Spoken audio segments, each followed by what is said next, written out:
Hello and welcome to the JB&M Sports Fanatic channel. What's good with you? It's your boy JB, as late as ever here. Apologize about that once again.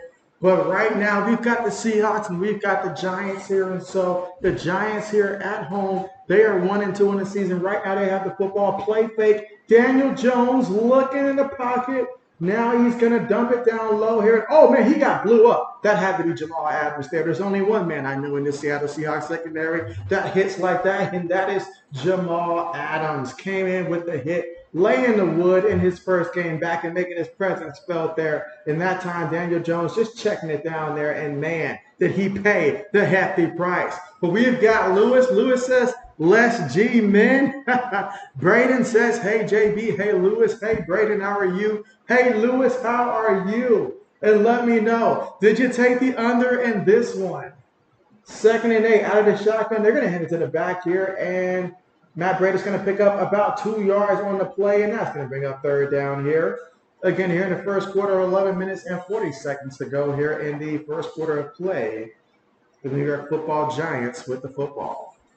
Lewis says he's going New York plus 3.5. Okay, I like it. I feel like a lot of weird things happen on primetime matchups. Jones throws it, gets the completion. His receiver has the first down before he's knocked out of bounds there. And so a first down, fresh new set of downs here to work with. And again, the Giants here on the move.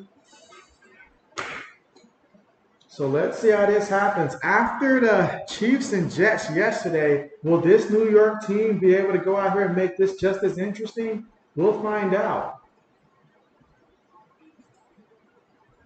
3 receivers, 1 tight end, 1 back in the backfield. Jones up under center, ball right now at the 36-yard line. Play fake. Jones looking. Jones has all kinds of times. He can make himself a sandwich now before he goes out of bounds there. And so you mean to tell me you had all that time and nobody could get open? Wow, that's insane.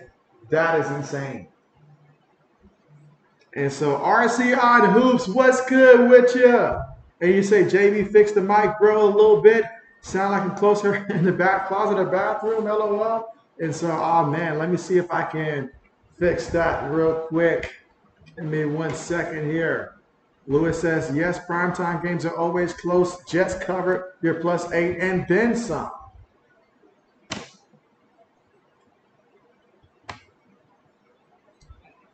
All right, let me know if that sounds any better on the mic, RC, or just anybody. Let me know if that improved. If not, JB can mess with the configurations here and try to get this set up here. Meanwhile, Jamal Adams here getting up kind of slow, which is not a good sign considering he's just coming back. And so, again, 3rd and 3 is what's coming up here. Under 10 minutes to go here in the first quarter here. You said maybe it's just your volume, though. And so, well, Lewis, do I sound like I normally do, Lewis? Let me know. Let me know. You said, yeah, I can hear. All right, bet. Meanwhile, yeah, Adams, definitely concerned about that. We know that Adams, he's a guy that likes to put his body on the line. I mean, he will go all out. The man once said he'll hit his own grandmother if she tried to go against him out there on the football field. So that tells you the kind of person that he is out there. So hoping that he'll be okay. But now we've got 3rd and 3 right now for the Giants. Receiver goes in motion. They're going to hand it to the back, and the back is going to be short of the first down by a yard. I feel like this is a situation where you got to go for it here. 4th down, you go for it. You send the message right now, and you go for it. Lewis says, sounds good to you. All right, bet. Appreciate that. Appreciate that.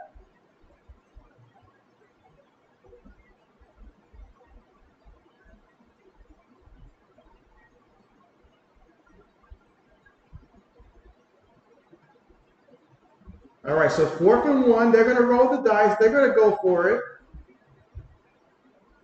Ooh, quarterback sneak. He may not have got that. I think he was short. I think he was short.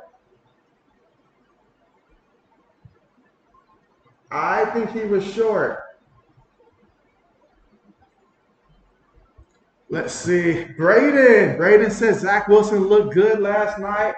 Yeah, he looked good up until it all came apart there on the simplest of simple plays that we could probably do with the quarterback just getting exchange from the center from the shotgun there. But that's very unfortunate. That's very unfortunate. Because like part of me, I wanted to see Zach Wilson get that W, but then I was like, it's the Jets, man. Come on now. But aside from the fact, I was really rooting for Zach Wilson because I feel so bad for him, the kind of pressure that he's under. I felt bad for the kid. Mike, what's good with you? Meanwhile, Seattle defense there coming up big, getting the stop. Quarterback sneak? I don't think so. Maybe they should have tried to do, I don't know, the tush push maybe. Maybe that would have worked, but it didn't work. Braden says stop. Mike says, how's your Dolphins doing? And so, hey, all I can say is that you guys were able to make Tua uncomfortable enough. That's what I'll be able to say.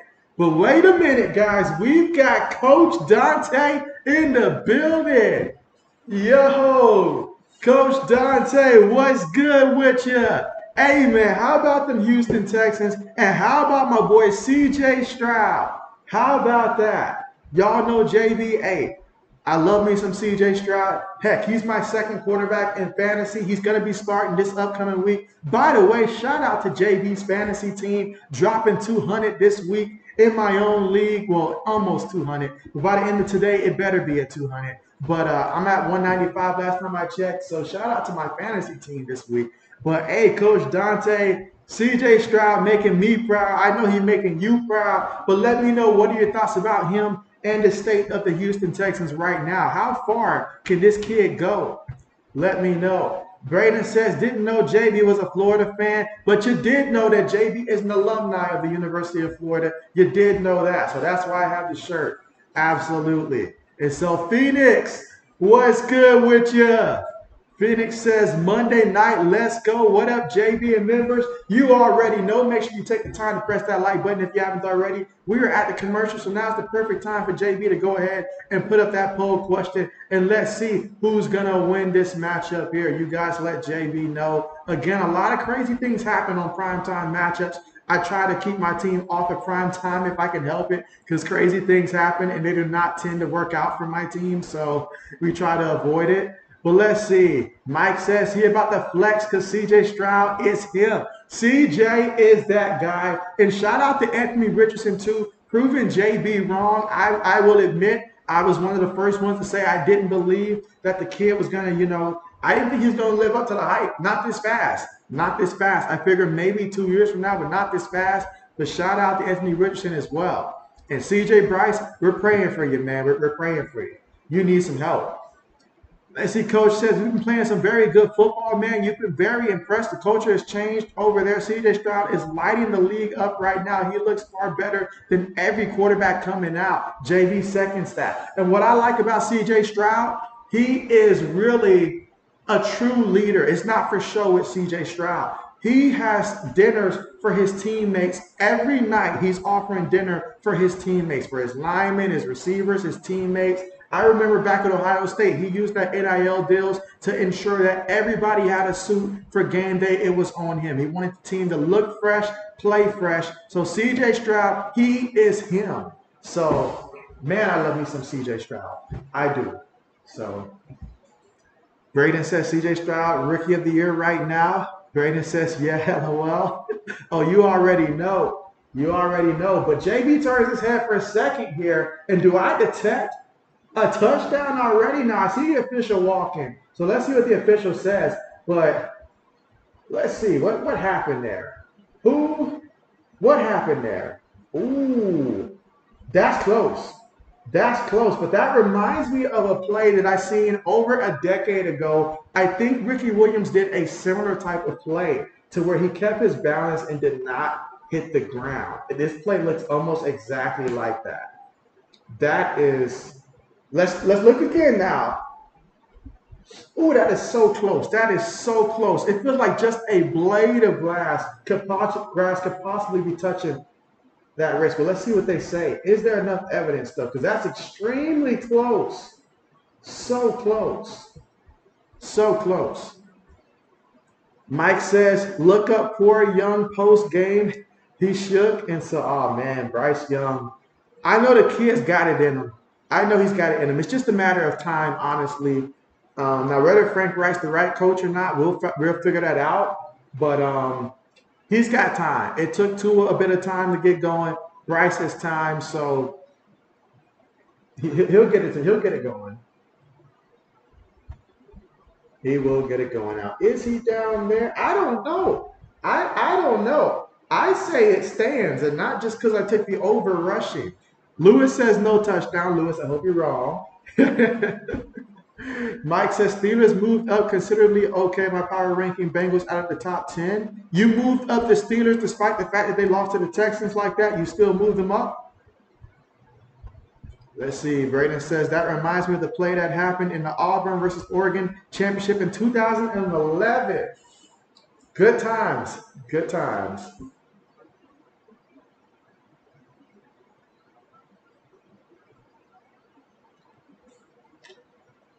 Good times. Speaking of college football, if you guys had to project your championship pick for obviously for college football, but the two teams that you feel like will get to the championship game, how they're looking right now, who are your top two teams, in your opinion, to get to the championship game right here, right now, if you had to guess? Inspired by Braden talking about the championship in 2011. JB wants to know your predictions for this year's championship. Mike says, don't question the rankings. Lewis says, San Francisco, Buffalo rolling. San Francisco, Christian McCaffrey, I am shocked that they just, this is like Christian McCaffrey unleashed and stuff like that. He's reminding people why in fantasy football, people time and time and time again continued to draft him in Carolina, despite the fact that he kept getting hurt. Because when he's not hurt, is there anyone better than Christian McCaffrey, especially in fantasy football when he's not hurt? I thought it was like a broken record. I was like, will they stop scoring at some point? It's insane. It's insane. And let's see. Braden says, you said it stands because you dislike the Giants. Be honest, JB. I feel like my dislike for the Giants is stronger towards Eli. I enjoy seeing the Giants fail at times, but I feel like my hatred towards them isn't as strong right now. We have our own problems to worry about the past right now. Believe me, Braden, we have our own problems to worry about than to worry about what happened in the past. But Braden says Michigan versus Georgia. Okay. Mike says the top 10 will be revealed tonight live here. Lewis says Georgia versus Michigan. Okay, a lot of love for Michigan. Meanwhile, the call was overturned there. So we got third down coming up here.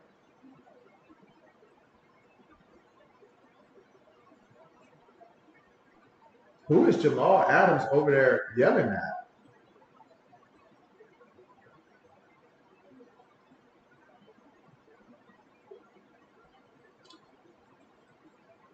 All right, we got third and 12, backed up from their own 25-yard line. Geno brought down for the sack. Okay, so that's Jflocka with the sack there, the former Oregon Duck. And that's going to bring up fourth down. So crazy things happen. Crazy things happen. Braden says he's down, sadly. That is sad because JB took the over on rushing tonight. So I'm mad that they brought that back. JB would have been happy. But Backseat Gamer, what's good with you? How are you? And you say Cleveland have a chance. And so, hey, Cleveland, this is for you. JB likes it. JB likes it. Meanwhile, the Giants, fair catch, but he lost the ball. This is anybody's ball. Oh, my goodness. Oh, my goodness. Is it Seahawks football? Poor Giants guy. Who is 47? He's pointing the wrong way. Somebody tell him that he's pointing the wrong way. All right, looks like the official says Giants recovered the football, but 47 was pointing the wrong way. RC on Hoop says, JB, who's your basketball team? And so my NBA team is the Los Angeles Lakers. Now, college, still Ohio State, but for NBA, Lakers. Lewis says fumble.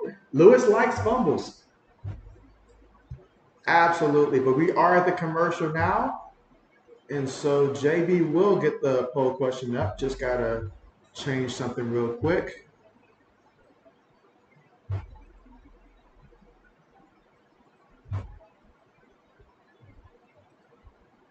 All right, so give JB 1 second here, and JB will get the poll question up shortly.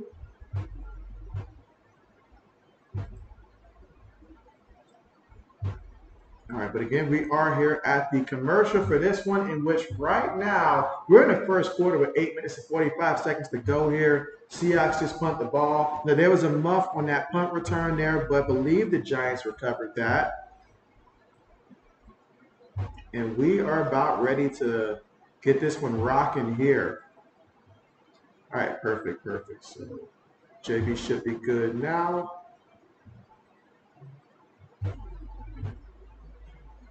All right, let's see. RC on Hoop says Lakers, oh, LeGoat James. When LeBron joined the Lakers, I will not lie, I was not too happy about the decision for him to join the Lakers.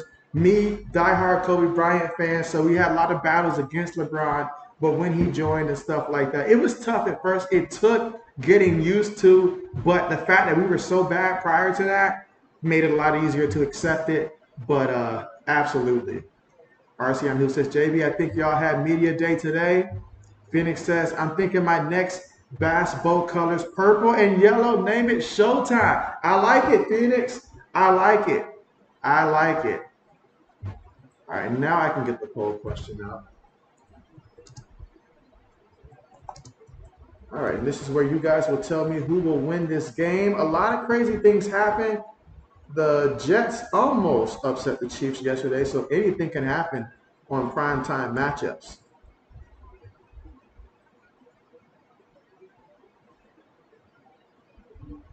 All right, let's see. RC on Hoop says both these NFL teams are bummed. You say I'm trying to get pumped up for it, but can't. I mean, here we go. 1st and 10. Daniel Jones, he's for the run. And Daniel Jones gets brought down at midfield.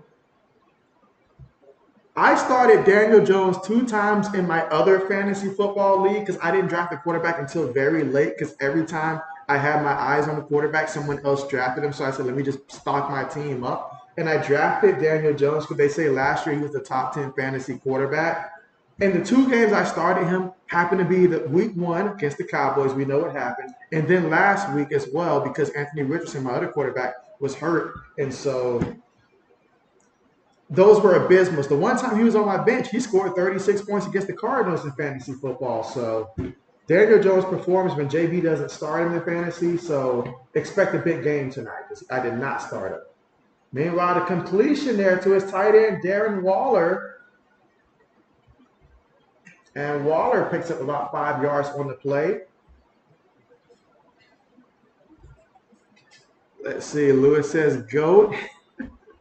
RC on Hoop says Taylor Swift almost upset the Jets, right? Oh, man. Just seeing the raw emotion of Robert Saleh. Oh, man, what a sack. What a sack. He better be lucky that that was not Jamal Adams that came in unblocked like that. Otherwise, he'd be seeing stars right now. And I don't mean Dallas Cowboys stars. I mean he'd be seeing stars otherwise. But 3rd down coming up here. Great call by the Seahawks there to get after him. I mean, because he didn't even see that coming. So, absolutely. That makes the pass incomplete to Darius Slayton. All right, not sure what happened there, but JB will fix the scoreboard here in a second.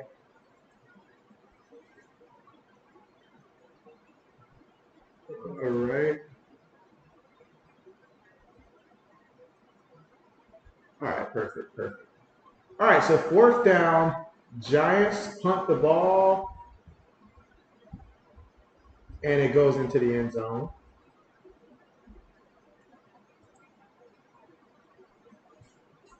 Let's see, Mike says, hey, JB, do you agree or disagree with one power ranking?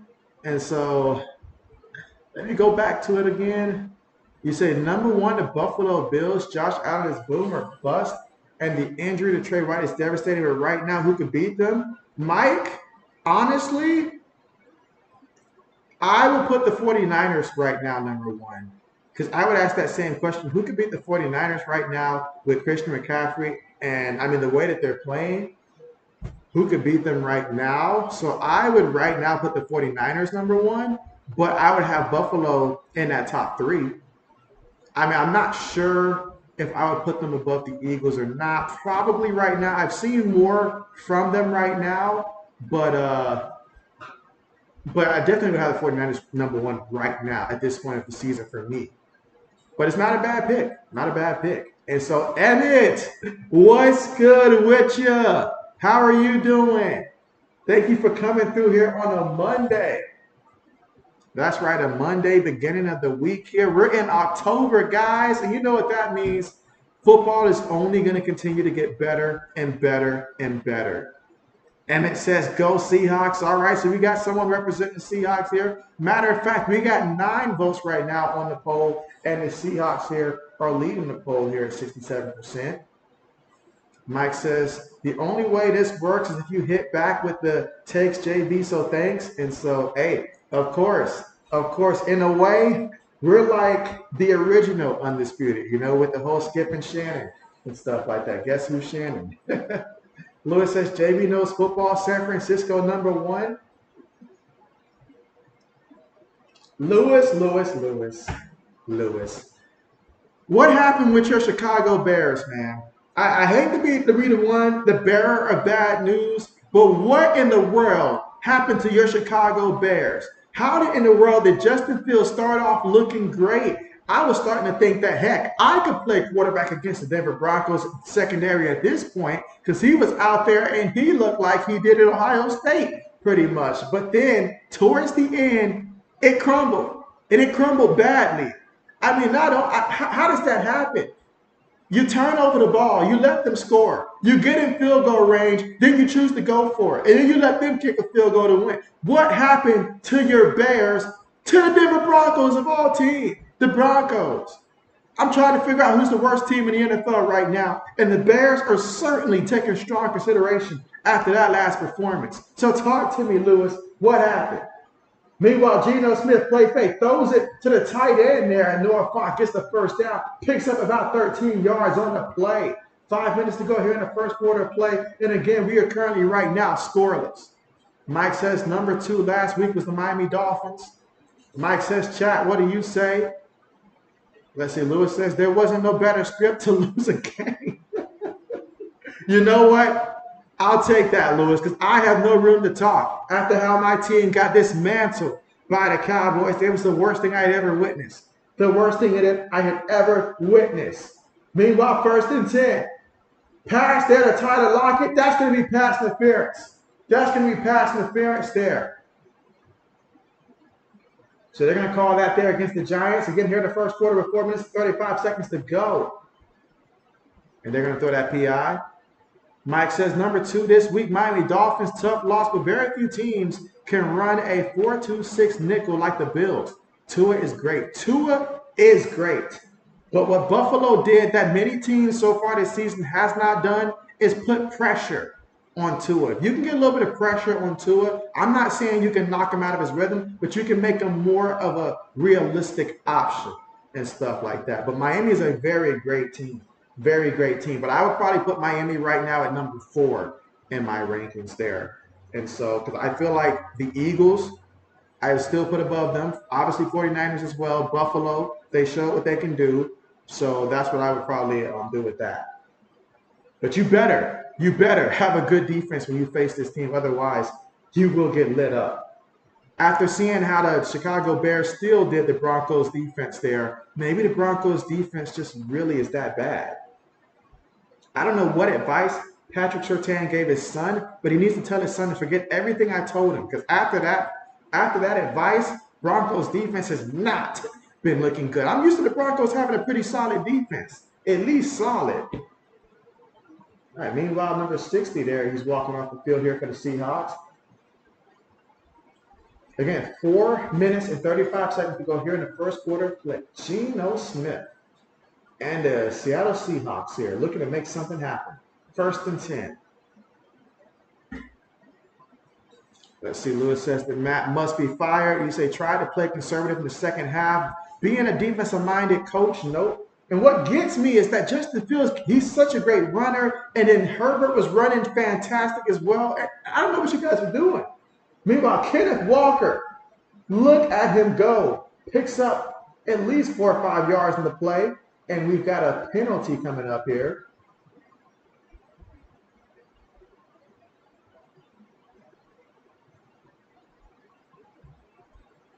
All right, let's see. Mike says number 3 should be number 1 with a top 5 quarterback all time in Mahomes, but no receivers this week. They are number 3. And so the Chiefs, that's right. Those receivers are very concerning. They're very concerning right now. They are moving the ball, but they're having to work up and down the field as opposed to getting big plays there. So we'll see how interesting that is.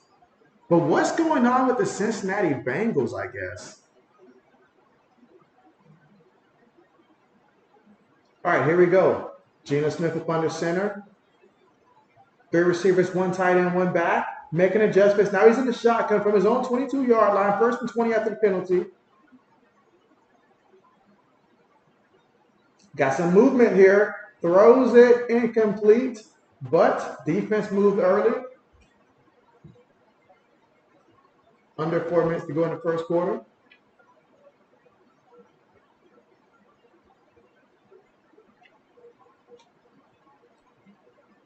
Ooh, that's on the offense. Wow. So they just keep moving backwards and moving backwards and moving backwards. And at some point, you can't keep making these kind of mistakes. You're making life a lot more difficult than it has to be. Lewis says, Broncos 98 points in 2 games, Bears 72. Let's see, Mike says, okay, 1 more until power rankings break. Okay, bet. Meanwhile, we got 10 votes in, 7 for the Seahawks, 3 for the Giants. Keep the votes coming in. All right, shotgun here for Seattle. Now they're backed up from their own 17-yard line.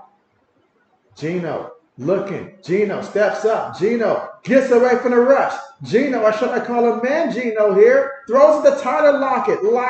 Moving. Lockett. Oh, man, they're going to call Metcalf for the hold. I saw it, too. They're going to call this one back for the hold there. Unless JB's contact isn't working, but that looked like a hold to me. You got to be more discreet about that. Come on, DK. Why ruin such a big play?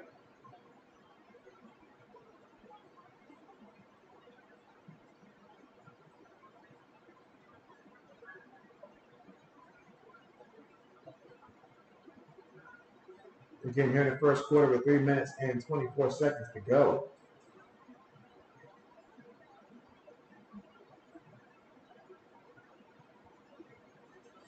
And so, oh man, what's good with you? Oh man, I know you've been going to war on Twitter. I know that much, but how are you doing? All right, so 1st and 20 now. Quick pass, completed there to Jackson Smith and Jigma, and he gets tackled there by the shoestring. Picks up 2 yards on the play, the former Ohio State Buckeye. 2nd down coming up. 3 minutes to go here in the first. You say you're over it, JB. You said give me J.J. McCarthy for pass quarterback. He says he'll take good old J.J. McCarthy because the last time we took a Michigan quarterback, things worked out pretty good, I'd say. 2nd and 18. 5 wide. Geno looking. Geno gets the completion. And he gets knocked out of bounds about a good 8 yards shy of that 1st down marker. 3rd down coming up.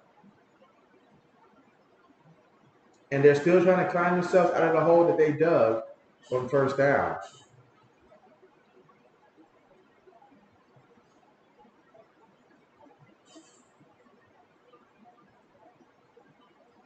Let's see. Mike says, thanks for follows on JB&O. You say you're scared for any tweets from YouTube, but did not see anything new.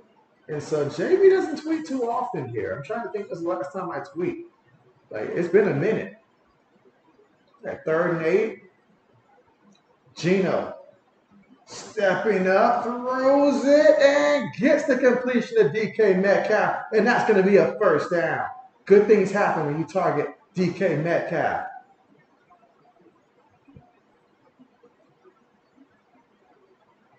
Oh, it says Mac needs so much to be a good quarterback trade. Mac to the Vikings, Commanders, or Seahawks.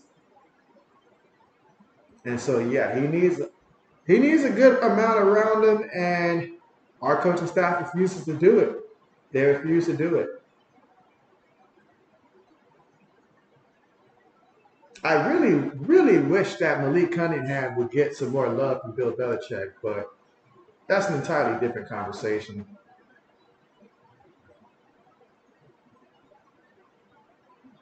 All right, so I see penalties being thrown here. I see Pete Carroll here, very animated here.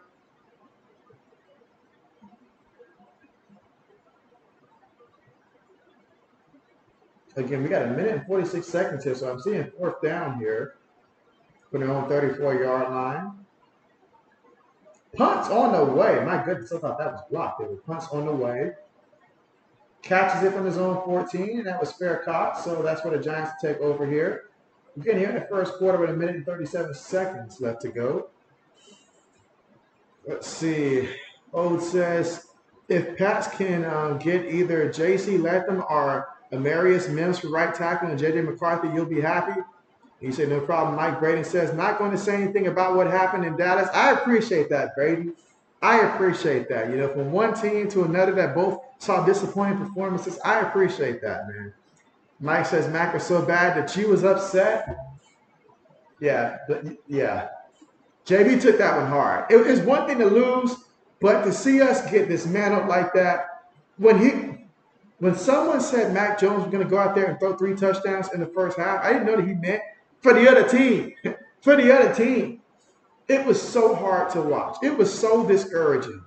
Because, I mean, we lost the first couple of games, but they were close. They were competitive. But to see us just go out there and not even try, I felt so bad for Ezekiel Elliott. Like, obviously, anybody that has pride will want to play good against their former team. And then you go out there against the Cowboys, the team that drafted you, they decided you wasn't worth the money, and his teammates did not have his back. Like like I don't think anybody cared. Like they didn't give a you know what. Like they didn't care.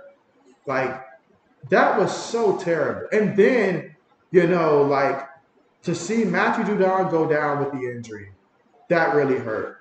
To see Gonzo get hurt, that really hurt. So we lost some key players in a game that we were already getting blown out. And so at some point, you can't keep defending it. At some point, you can't keep defending it. I cannot make any more excuses for Mac Jones. I can't. Is it all on him? No. But at some point, you got to be able to elevate the guys around you to at least play decent. We got to be competing here. So, yeah. That was tough. That was tough. I found myself just like, man, like Bailey Zappe is on the bench. You know what you're going to get with Bailey Zappe. That's not the answer. But Mac Jones isn't right now the answer either. And coach is not going to put Malik Willis in. I'm sorry, not Malik Willis. I'm sorry, Malik Cunningham in there. So I'm like, I don't know what to say. I was at a loss for words. And so Braden says, wow, old man is done with Mac Jones. And so Caden, what's good with you? How are you doing? Caden says, yo, how are you? Meanwhile, the Giants here, quick pass here, caught by the receiver. And he makes the first guy miss before he gets the first down and goes out of bounds. Nice job on the play. Picked up about a good 12 on that play. And so let's see. Oh, Mike. Let's see. I have no idea why that keeps doing that. Let's see. Mike says, JB, when you get the chance, hop back and hit the 4-ranked team. And so, all right, bet. Yeah, definitely. We'll take a look at that. Oh, it says, Braden, yes, I'm done. Caden says, good. How are you? And so I am doing pretty good. Not bad for a Monday night.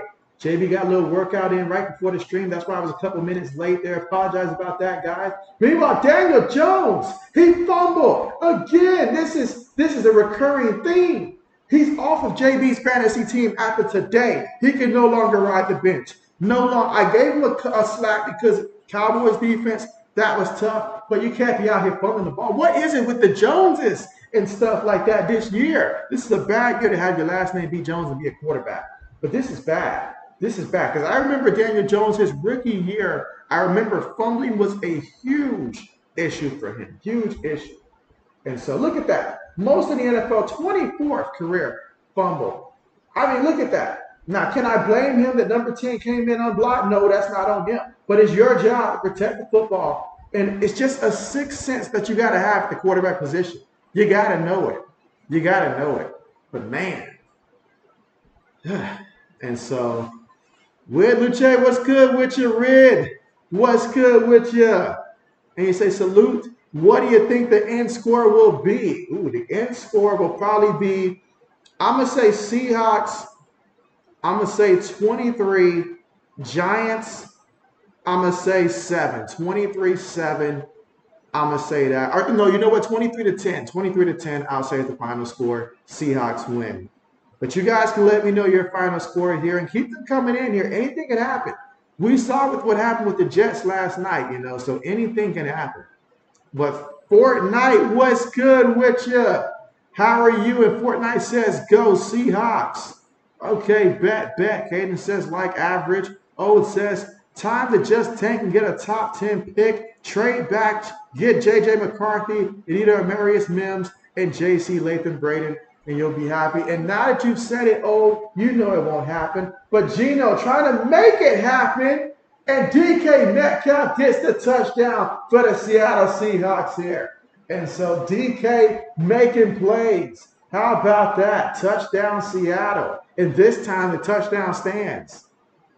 Oh, it says you're cutting Mac Jones on all your fantasies as well. Look like we're cutting ties with the Joneses. Braden says, okay, old man. Fortnite says, go Seahawks.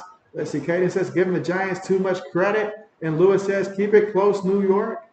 And so, yeah, so that's a big-time play. But, again, this drive started because Daniel Jones fumbled the ball. And I tell you who else fumbled. The Giants fumbled paying this guy the money. Should have gave the money to Saquon Barkley. That's who should have got the money. Saquon deserved the money. I know injuries can be a thing, but when he's out there, he's a difference maker. He makes life easier for Daniel Jones and stuff like that. But you paid Daniel Jones. This is the guy that you paid. The difference between the Mac Jones situation and the Daniel Jones situation, Daniel Jones cashed in and stuff like that. Mac Jones, he did not cash in. So you're literally getting what you paid for in that situation there for the pass. But for the Giants, man, I feel bad for you guys. I do. You gave him that money, and this is what you get in exchange. So, wow. Let's see. Oh, it says, JB, keep it 100. You say A-Rod playing Pat's last in the division. And so, for sure. for sure. No doubt about that. After what I saw last night from Zach Wilson, it may not be a stretch to say. I mean, outside of, if we're able to beat them again, I mean, them against other teams. Oh, man, don't get me started on that. Oh, don't get me started.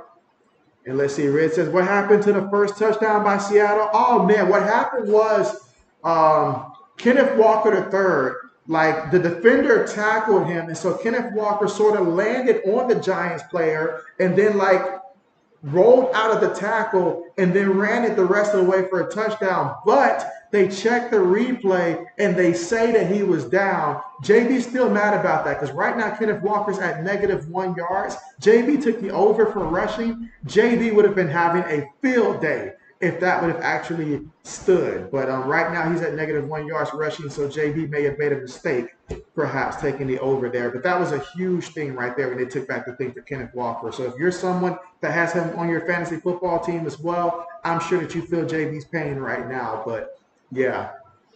Mike says, it is time to move on from Belichick. Caden says, Barkley be carrying. And so, yeah, he be carrying. He be carrying. Absolutely. And I hope that everybody's paying attention with San Francisco, how Christian McCaffrey is doing for this team and stuff like that. I mean, sure, Brandon Ayuk, he does good. George Kittle, when he gets fed a lot, he does great. But Christian McCaffrey, he brought new life to this 49ers team. The running back position with the correct running back. You can't pay everybody, but with the correct running back, you pay him, and it's a game changer. It's a game changer. But right now, we're seeing what Daniel Jones can do without Saquon, and you saw that fumble. You saw that fumble. And it ain't like a one-off thing. This is a regular occurrence right here for him. Turnovers are turnovers. All right, let's see. O says, Mike, Bill Belichick won't leave and Kraft won't kick him out. He's here for the record and Kraft here for money. And that is never good. That is never good. Let's see. Kaden says, Debo be good this year. And so my man Debo, I had him last year on my fantasy team. Sort of let me down last year. But I did see that, hey, when Debo gets going, he gets going. He gets going. He puts his body on the line. That's for sure. All right, meanwhile, the return here. So we'll be taking over at about 20. Lewis says, you bet I'm paying attention, JB. Oh, I know that. I know that. I already know. I already know. But the NFL has just changed so much because now we're just paying quarterbacks just because they're starting quarterbacks, basically. Last year, Daniel Jones did a tremendous job at not throwing interceptions. That was great. But it's not like he was out there throwing 30-plus touchdowns, Saquon Barkley was a huge part of that. He was doing a good job managing. He did good enough to come back another year. That's what he did, and to prove himself once more. But to give him the bag, when you haven't paid Saquon should have been the priority there. And then see, if you had to pay Daniel Jones a little bit more because he proved it again, then hey, so be it, But yeah, that's insane.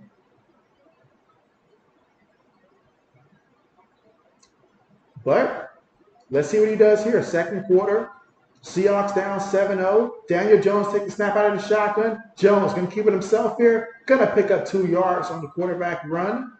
Second down coming up here. 2nd and 8.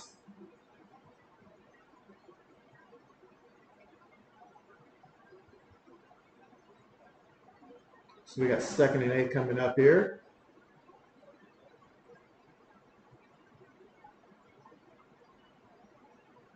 All right, let's see. Kaden says, is it me or whenever Devontae Adams got traded, you don't hear much about him? And so good old Devontae Adams. Every time you hear about Devontae Adams, I feel like it's something negative. It's always Devontae Adams is saying something to where Josh McDaniels has to go to the podium and clarify, oh, I understand what he means. No, you don't. He's saying you don't know what you're doing, Josh McDaniels. That's basically what he's saying. He's talking about the culture. He's talking about the team effort. He's basically saying you don't know how to coach, Josh McDaniels. That's basically what he's saying without saying it. Meanwhile, Daniel Jones on 3rd and 4, he finds Matt Breida there with the catch, and that's going to be a first down. Big time play, excellent job there. Jones on the move, and he's going to be moving the chains here. We need more of that from Daniel Jones. But yeah, and then you got Devontae Adams over there going after cameramen now. It's not how it used to be. It's not how it used to be. Absolutely. But does he still get numbers though? Yeah, he's still getting his numbers. Best believe that. Many people were talking about they wasn't going to take him in the first round in fantasy, and I was like, well, if Devontae falls to me, I'll take it. I'll take it. Let's see. Mike says, JB, who do you think I had as number 4? And so for you, number 4, I'm not sure if you already played San Francisco up there, but probably the Eagles. Probably the Eagles at number 4. Let's see, 2nd and 6, and Matt Breida's going to lose yards on the play. I strongly consider taking the under for him this game. Perhaps I should have done that. Let's see, Breida says, well, Devontae isn't wrong. And so, yeah, he's just being vocal about it. Absolutely. Kaden says, will you be live tomorrow? And so I will not be live tomorrow. JB's next stream will be for Thursday Night Football. And so I'll be back on Thursday for Thursday Night Football, in which I got to look and see what Thursday Night Football matchup is going to be. But I typically do the primetime matchups, Thursday Night Football, Monday Night Football, Sunday Night Football, and I do something on Saturday as well for college football. And so those are the for sure days that I will be streaming. Third and 11, Daniel Jones bootlegging to the right, and he throws it, and it's going to be incomplete. Fourth down coming up, and they're going to punt the ball. And again, they're trailing 7-0, and that guy in the stands is not happy right now. 12 minutes to go here in the second. Let's see, Caden says Sunday. And so, yep, Sunday, I stream Sunday Night Football. And so, and definitely, if I do end up missing any of those streams, I just post it like in the community so that way everybody can see it. But typically, primetime matchups, Sunday Night Football, Monday Night Football, Thursday Night Football. Can count on JB to be streaming those. And then on Saturday, I typically set up those streams, usually by Thursday, to at least so you guys know in advance which Saturday game I will be streaming for college football. Last time it was Kansas and Texas. I got to look and see this week's matchup. It'll probably end up being Oklahoma and Texas, honestly. That's a great rivalry there, but I'll look and see. All right, so on the punt return, we've got a penalty. And again, we are here in the second quarter of play. All right, let's see. Mike says, I am so sick of Raiders. You say fans always think they're best, and they always stink. Mike says he is so tired of the Raiders. Ouch. Ouch. That is so funny. That is so funny.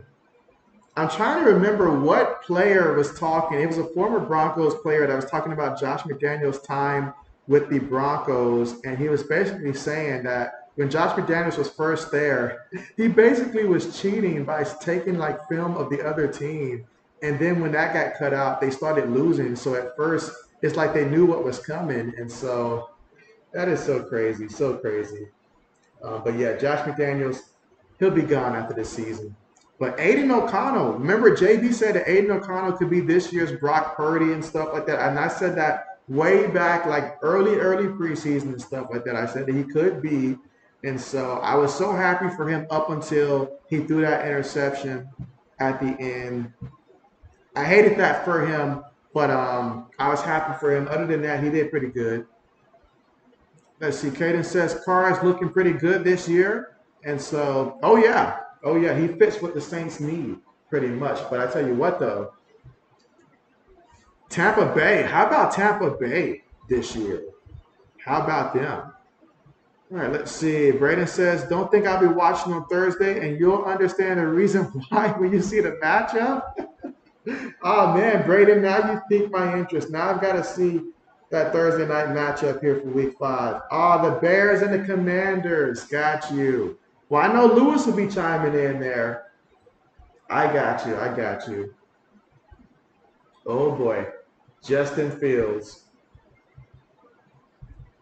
He might actually go out there and scramble for a bunch of yards, actually, in that game. Because if I recall, last year, it was a primetime matchup against the New England Patriots when Justin Fields just started running like crazy in that primetime matchup. He chose my team to want to expose us in the game in which we wanted Betty Zappe in there so bad for him to go in there and turn the ball over. Bad memories for JB. Stop putting JB's team on primetime right now. It's hurting JB. says JB Parker says there's enough weapons for Mac. So does that mean it's Mac's fault? I mean, it's Mac's job to make the most of what he's got, you know. That's the reality of it. Is it always fair? Not everybody's going to have a Jamar Chase. Not everybody's going to have a Justin Jefferson. But if he's putting the ball on the money and receivers are just dropping the ball, or like if the receivers are just running wrong routes, that's one thing. But he's trying to throw the ball backside for a 4-yard completion that even at best, if that ball is not picked off, we're just getting 4 yards. So he took a major risk for 4 yards, not 40 yards, 4 yards. And when things go bad, he loses his composure. I did not see that in Alabama for him at all. I guess he was never put in situations where we got to see what he was like when things were going bad. But when things go bad, oh man, he just loses his composure. Like I literally felt like I seen this man quit out there. So we don't need quitters. We don't need quitters. How you act when we're getting beat down, that's important. I've seen Tom Brady take some nasty beatings to the Chiefs when we had him and to the Saints. Those are 2 games that I remember particularly where we got beat down bad. But it's how you act when you're getting beat down. Are you out there trying to cheap shot a guy, as they like to say, he's a dirty player? Or are you taking cheap shots? Or are you out there still talking to the guy, still trying to rally them up and stuff like that? You know, how do you react when everything feels like it's falling apart around you? That tells me the sign of a true leader in that situation. If you're not a true leader, then that tells me everything I need to know, because the quarterback has to be the true leader. He has to be. He has to be. You can't be out there like a Jay Cutler and not say anything. Or you can't just be out there like a Ryan Leaf and just completely negative. You know, you have to be a true leader amongst men and stuff like that to gain their respect. Because without respect, you're going to go through some tough times, So you can't quit in a team. And that's what I feel like he did out there. So in that sense, I blame Mac Jones. Now, the offensive line has not been what it was during the Tom Brady era. We all know that. The receivers, who wants our receivers? Who's looking at our depth chart trying to steal our receivers? So that's not all on him, but at the same time, it starts with him. Because when you're the leader, you accept responsibility. You accept responsibility for the good and the bad. If things are going good, I would give him credit. So if they're going bad, he must take the blame. That's just how it is.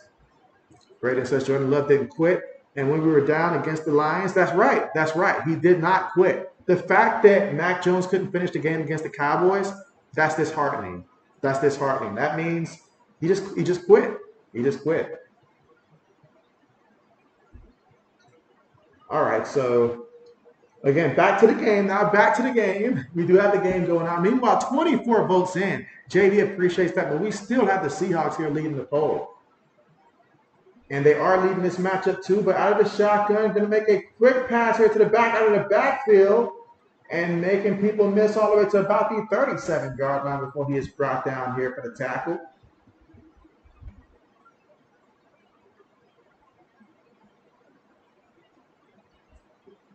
All right, let's see. Caden says, you like Penn State? And so, Caden, I'm an Ohio State Buckeye fan. I know I'm wearing the Florida shirt here, but I'm an alumni of Florida. But I'm an Ohio State fan. But I do find myself, I do like Penn State when they're not playing us and stuff like that. So I do root for them from time to time.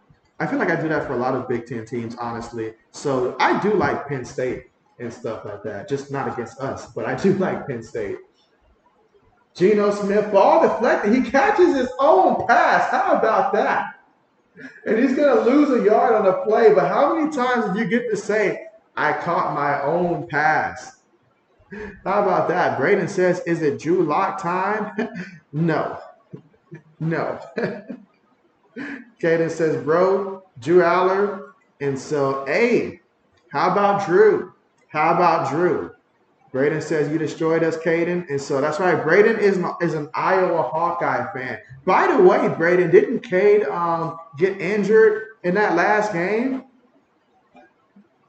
I think I did see that he got hurt because I took the under for him on a pick 5. And, yeah, so that helped me because I feel like he was going to go over because I was watching the first couple games. I'm like, oh, man, he's going to go over. But then he got hurt and stuff like that. But I hope it's nothing serious. But if you have any update on that, do let me know. Do let JB know. And so, all right, so Caden says who you like. And so, yeah, Braden is an Iowa Hawkeye fan. Lewis says pick 6. Uh-oh, Lewis, why does it always feel like that you're always going defense always? I'm like, surely you got to be going offense sometimes. And you can see the confrontation here between these two teams here.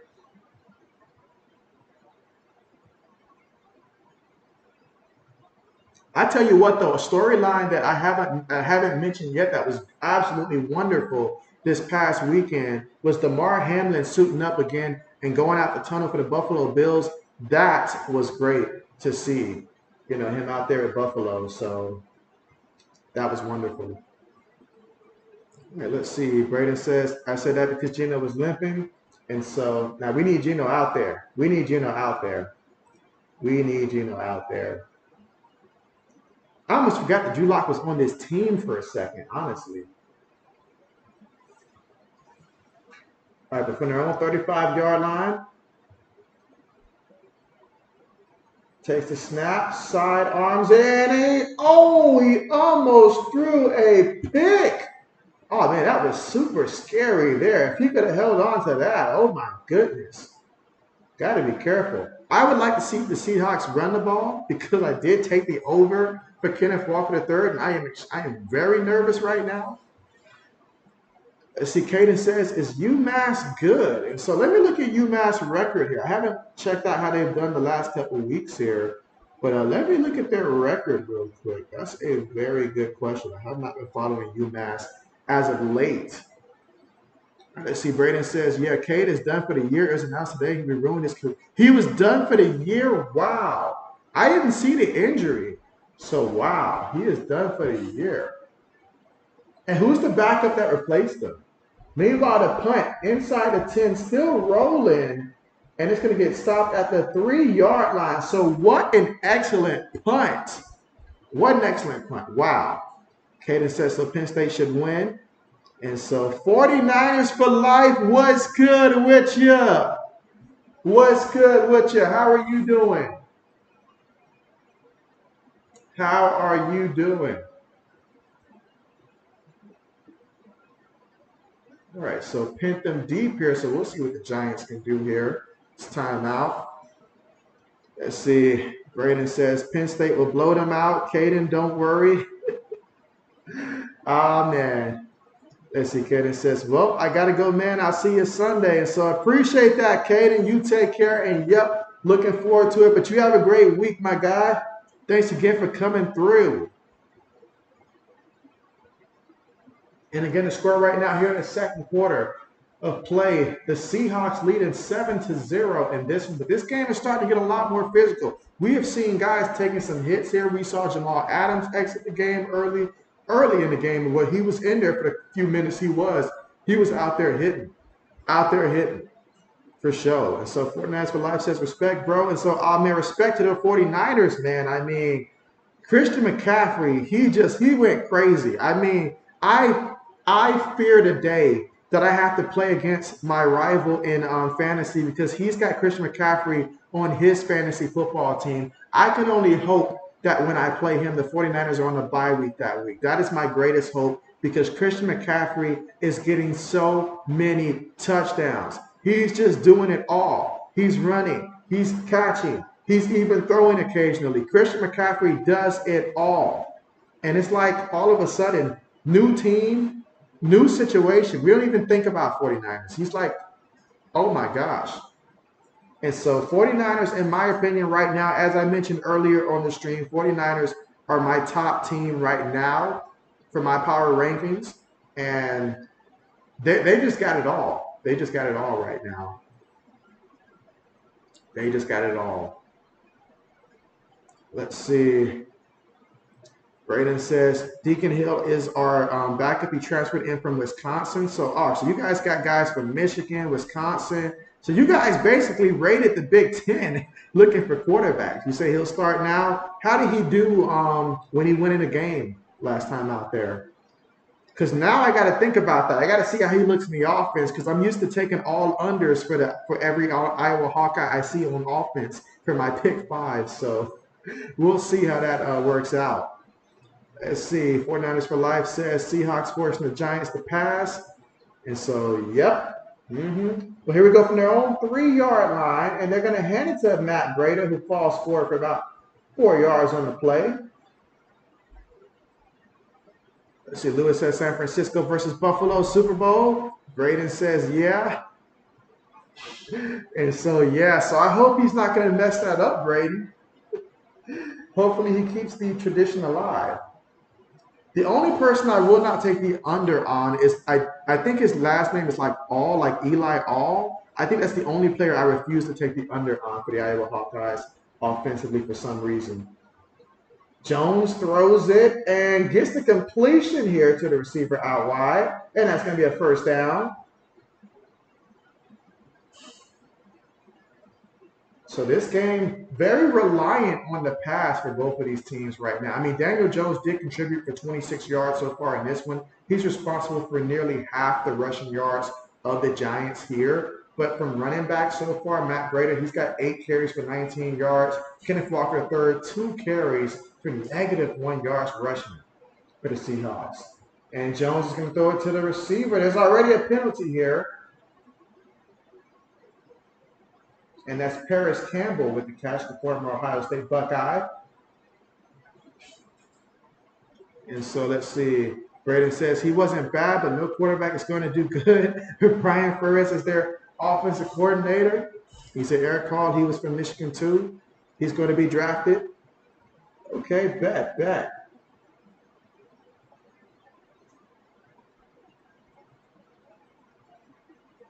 All right, so referees right now are discussing.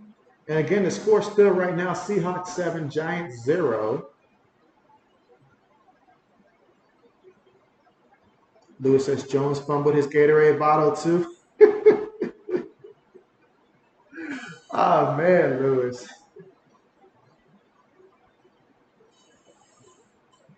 Oh, man. So another guy carted here to the locker room. All right, so here go the Giants going to line up in a shotgun formation here. 3 receivers, 1 tight end, 1 back. Gives it to the back, and Matt Breida is going to gain a yard on the play. Again, they could really use Saquon Barkley right now.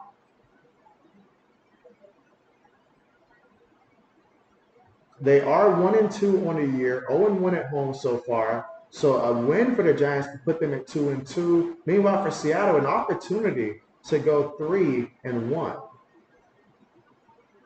And you're going to want to keep pace with them 49ers, that's for sure. And the Rams. I mean, shout out to the Rams as well. They're looking like they're revitalized. It's amazing the drafting that they did, how that improved their offense. Jones throws it to the back. And Breida's got some space. Look at him. Picks up the first down there and takes it almost to midfield.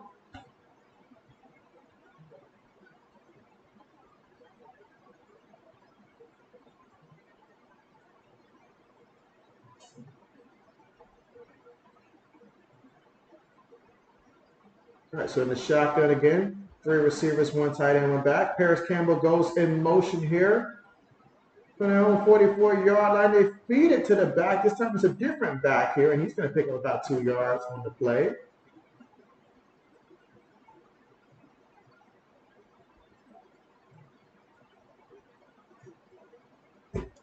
Braden says, LOL Lewis. Caden says, hey, I'm back, y'all. And so welcome back. Out of the shotgun, throws it, and gets the completion there, just past midfield there, but short of the first down marker by about 4.5 yards.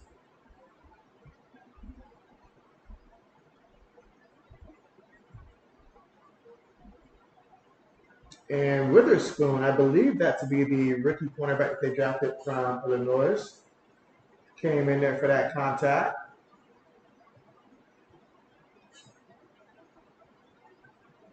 All right, so now they've got 3 receivers at the top of the screen, 1 at the bottom. Low snap, gets it, throws it, and it's caught, and another first down.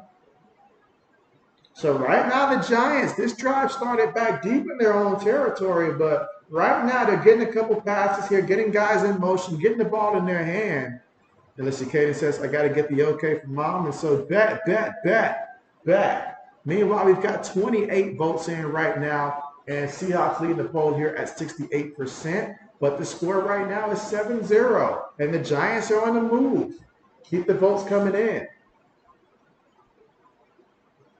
Out of the shotgun, throws it to the back. To the receiver. And, oh, man, he's going to lose a lot of yards on the play. Witherspoon is making plays in that backfield. Wow, what a play. Because that time he threw it there, in which, first of all, Daniel Jones threw a backwards pass there, so I wasn't sure at first if he was trying to set up maybe a pass play or something like that. The defense never gave that chance to develop and stuff like that. But that's a pass where if the receiver drops it, you better make sure that you fall on the ball. Absolutely. 49ers for Life says, it's nice that you are back. I appreciate that, and I appreciate you, my guy. Absolutely. Tight end goes in motion, and Jones throws it, gets the completion there, but he's only going to pick up 3 yards on the play. And that is the rookie receiver from Tennessee with the catch.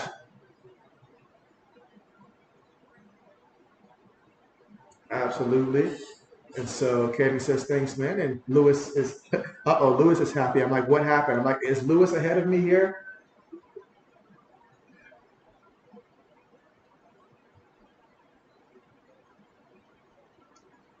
All right, so out of the shotgun, three receivers, one tight end, one back.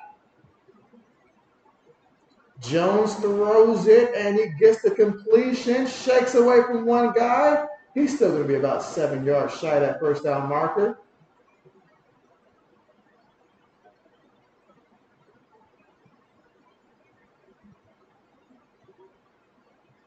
All right, so that is going to bring out the special teams unit.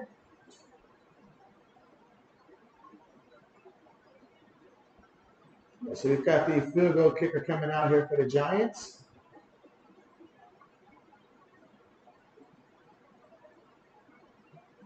So Graham Gaino, let's see if he can hit this. Kick is on the way, and it is good. It is good. So, hey, that's why Lewis was happy. Kane says Braden's still here. Let's see. O says JB, I've been kicked out of the fan page on Facebook because I said give me JJ McCarthy over Mac Jones for New England. Oh, I was about to say, how many groups are left? How many groups are left that you can still be a part of at this point? You're gonna break the record.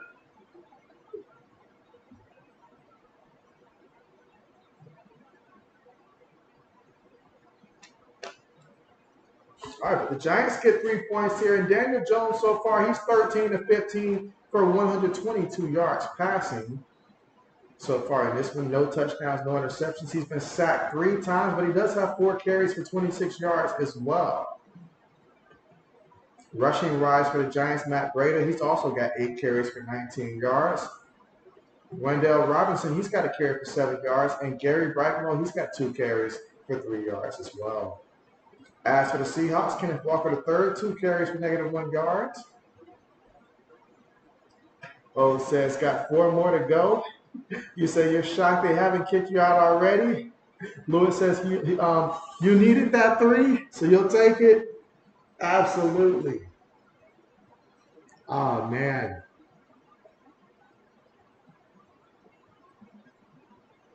But yeah, that drive 3 points there. And honestly, the biggest thing on that drive there was just Daniel Jones getting the ball out quickly, although a lot of short passes there, 4 yards here, 6 yards here. But his big plays came in the form of the passes to Matt Breida out the backfield. Those have been there for him. When he starts running, then the defense comes up to try to stop him, and then he can make that throw.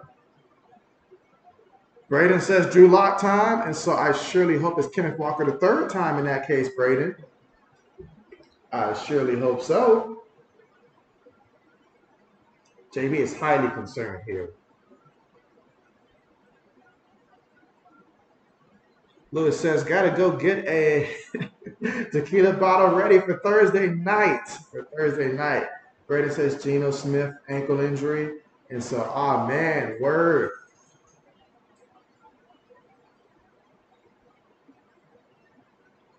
Geno.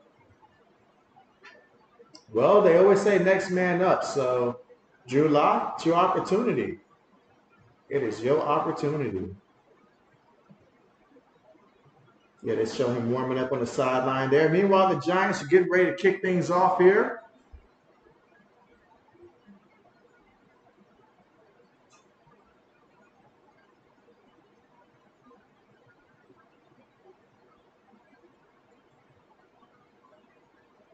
I mean, the Seahawks seem to be the team of redemption. It's where you go when your first stop didn't work out. You go there, and hey, your career might just turn around. Meanwhile, ball gets into the end zone, so they'll take up from their own 25-yard line. And let's see what these Seattle Seahawks can do here offensively.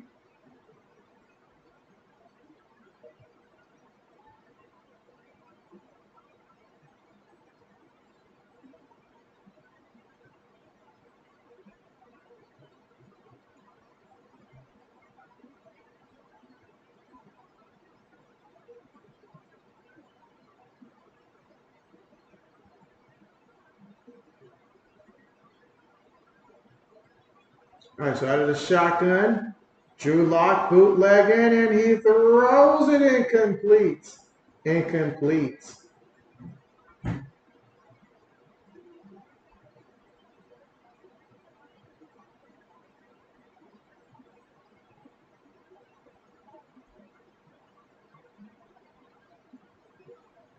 All right, so let's see what he does here. Meanwhile, you see Gino over there walking on the sideline. I know Gino, he wants to get back in.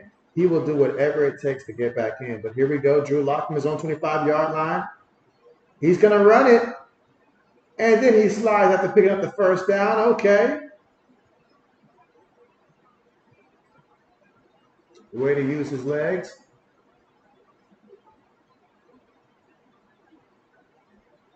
All right, so fresh new set of downs to work with here.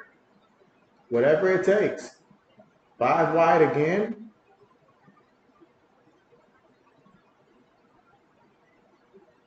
Quickly throws it. Gets the completion here. DK Metcalf out of bounds.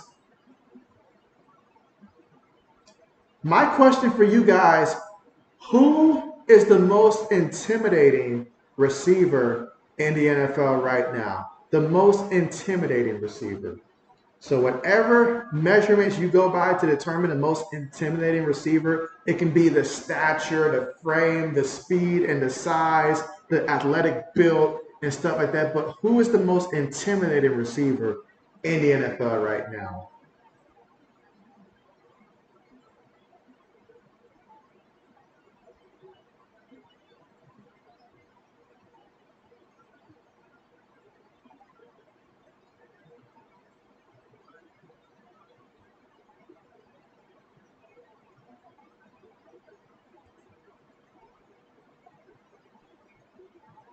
Right.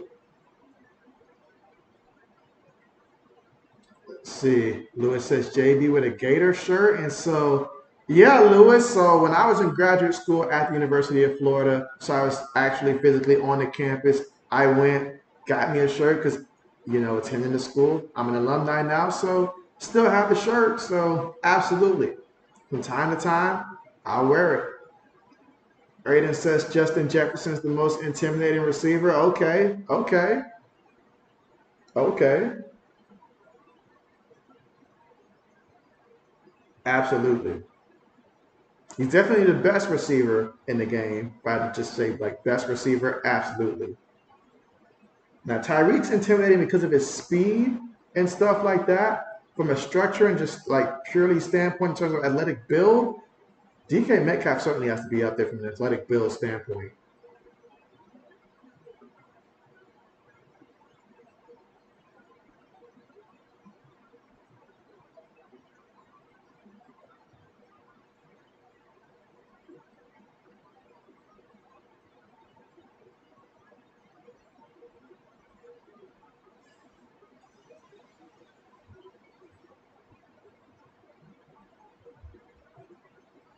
All right, so Lewis is going to say Hill. Okay, bet, bet, bet. And again, we are at the commercial here because we're at the 2-minute warning. Braden says route running. All right, we're going route running, and absolutely, absolutely, absolutely. I mean, there's a lot to think about. With Justin Jefferson, I got to think about, like, man, can I, is he going to make me go one direction, make me look bad? With Tyreek, is he going to make it look like I'm not even running at all? DK Metcalf, is he going to run through me? Even on a run play, is he going to continue to run through me and stuff like that? So, all right, let's get the goal line here. Let me see something.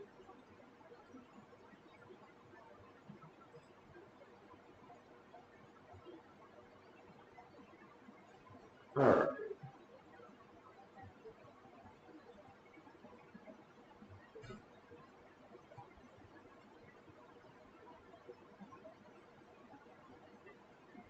All right, so Gino's in the locker room now, which means the rest of the way for sure, Drew Lock. At least they got Kenneth Walker out there next to Drew Lock here. Drew throws, and it's incomplete.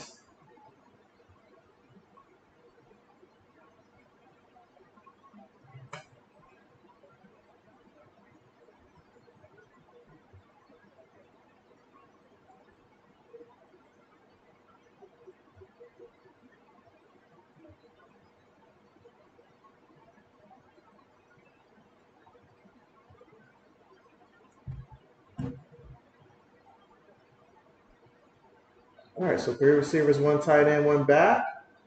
Drew on the move. Drew throws it, and it's incomplete behind Jackson Smith and Jigma. I haven't seen a lot right now. He's just been kind of off on the deeper passes. Let's see. Braden looking into the future again. Lewis says New York secondary is sad. Maybe JB's just really behind right now. Everybody's seeing it before JB.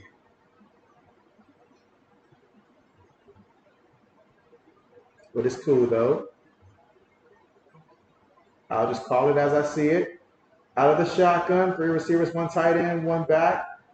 From their own 48-yard line, Drew Lock on the move. Drew throws it, and it is caught there by the tight end, and he's still on the sideline. Someone's got to tackle him. I guess not. And Drew Lock comes in, delivers a touchdown, and Noah Font delivers. He says, why go out of bounds when I can just run up? Braden says, you feel like no one talks about DK Metcalf anymore? And so, well, I mean, now that Russell Wilson's gone, the spotlight's been gone, Seattle is viewed more so as a team success, but absolutely.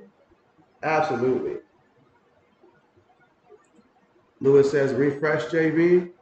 And so, yeah, because we are definitely, let me see if that helps.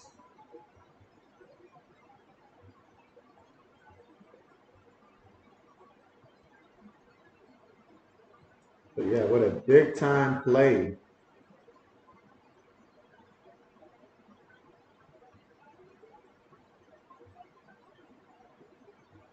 All right, so, yep, you look at the knee, he was short. All right, so he was short. Even Drew Lock has more rushing yards right now than Kenneth Walker III.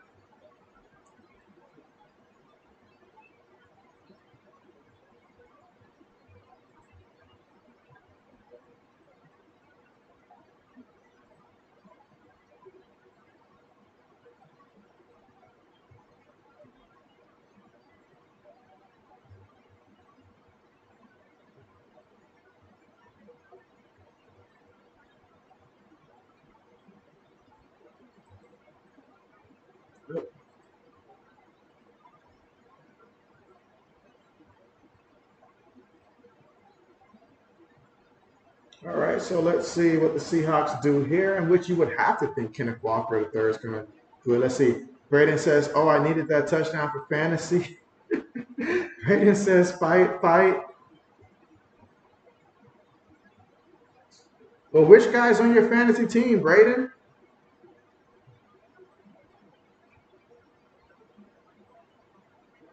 I'm trying to think if my opponent has anybody playing. Nope, my opponent in this league doesn't. And Kenneth Walker III, he gets a touchdown here, so he may not be getting JB any yards, but he does get a touchdown. Oh, we've got, oh man, we've got 2 big ones going at it here. Referee threw a flag here. All hats are off.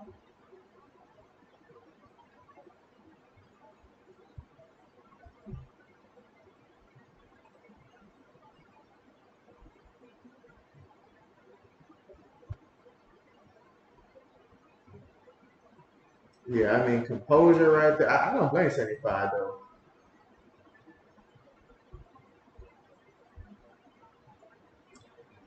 Well, that was a big touchdown right there for the Seattle Seahawks.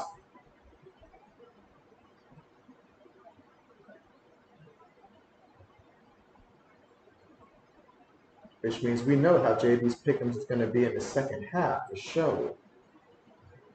I'll tell you what, though, JB does have the Seattle Seahawks defense in both of my fantasy leagues, actually. And it was a great decision to start the Seattle defense. Great decision. Lewis is ready for this. He says he's ready for this.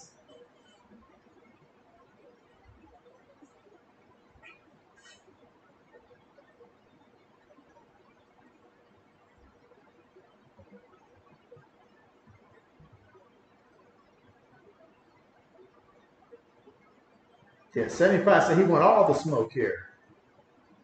All right, let's see. Extra point attempt. And it is good. Extra point is good. So 14-3 is our score here. No Geno Smith on that drive. No problem. They were able to go out there and still score. Braden says Kenneth Walker have him in about all of your leagues. And so, oh man. Aren't you lucky? Because, I mean, they surely wasn't trying to use him, though, on the ground in this one. I wish that they would have told JB their game plan ahead of time and that they wasn't going to plan on running the ball. I could have taken the under. JB could have been sitting here feeling real good right now. Now I got to hope that at the halftime they don't make that adjustment and then start feeding them.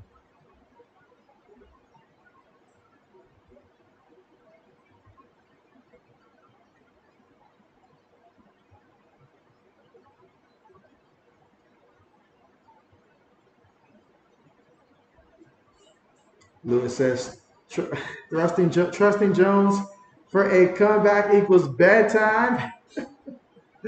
Well, basically saying Lewis don't trust him. Lewis is like, if your Metro don't trust you, Lewis don't trust you.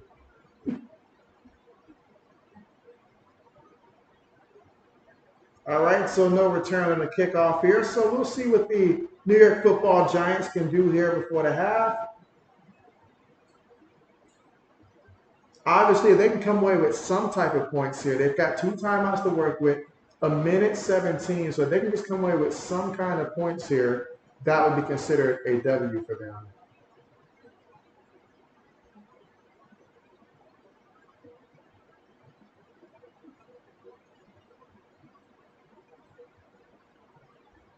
All right, so out of the shotgun formation here, Jones throws it to the back, and Brady's going to lose 2 yards here. Seattle said, we've seen this story one time too many.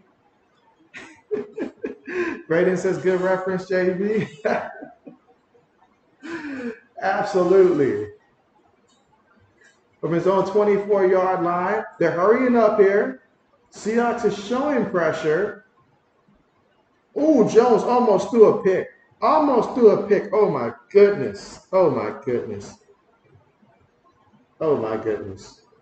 And Brian DeVole, he has the same look on his face. Brian DeVole is like, at this point, he's going to be out of a job. He's going to be back at Alabama at some point after this season. Braden says Giant fans are booing. I mean, look at it. Look at it. He threw it right to him. He threw it right to him. Like, what are you doing? Who are you trying to get points for?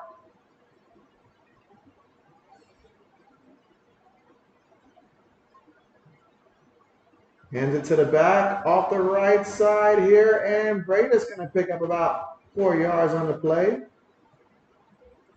Bobby Wagner and company in on the tackle.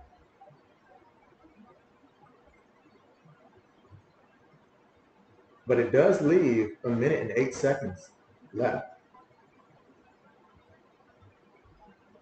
Remind me who's the backup quarterback for the Giants again. When your coach start looking like that, at some point we might get to see him.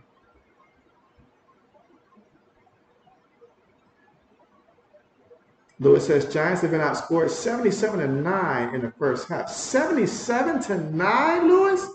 Wow.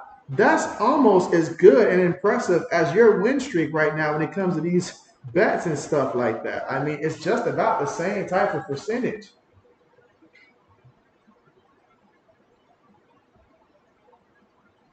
And the ball's going to roll all the way to the 11-yard line.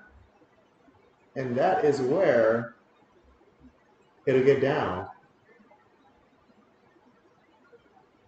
You can see that both of these guys are both out here chirping on both sides.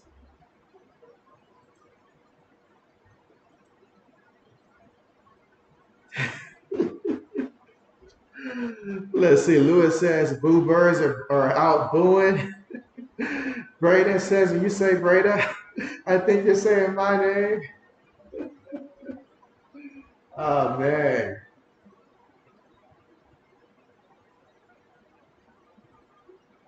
All right, so now's the perfect time here to run the ball with Kenneth Walker the third, please, for JB's sake, and let him bust a big one for a touchdown. Do it for JB. They finally feed it to him. Oh man, he's gonna lose some yards here. He's gonna really lose some yards, y'all. This ain't good at all. JB's not getting that. Lewis says, bring in Tyrod Taylor. Not yet, Lewis, not yet. Wait till JB does his pick'ems and then bring in Tyrod Taylor in the second half. But no, I expect Jones to come in the second half and probably just try to run more. Just run. Just run. When everything else in life is not working, just run. And so he's going to go pure Forrest Gump out there in the second half and just try to run. I don't know what you can say to the team right now. You paid this man the money. The message you sent in the locker room was that you paid this man because he was the leader. And when you pay someone that kind of money, that means that these are the kind of games you got to show up for. Look at him. He looks so confused. He looks so confused. He looked like a man that asked Madden for help on Madden, and Madden's recommending to punt the ball. He's like, why are we punting the ball? It's just first down. Kenneth Walker the third, fighting for some yards here. Picks up about 3 yards on the play. Third down coming up. Both teams look like they really just want to take it to the half.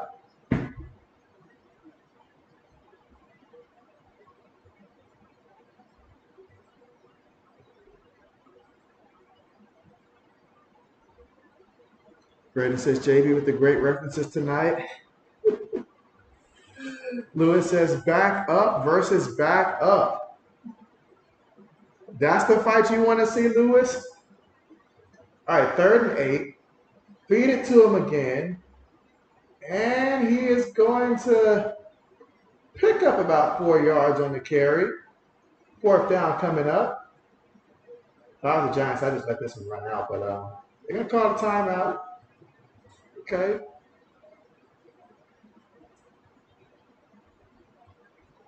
All right, so they add one more second back up there, so 38 seconds.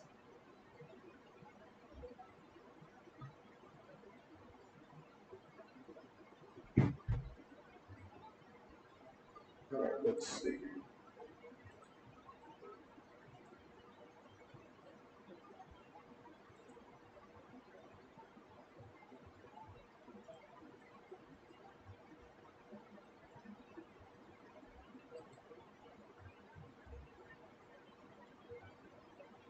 All right, so 4th and 4 right now. Going to try to get a good punt here.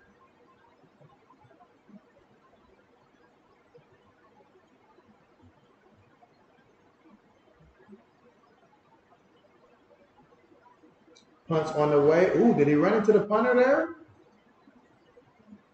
Goes out of bounds at the 30. Now, there is a penalty right now.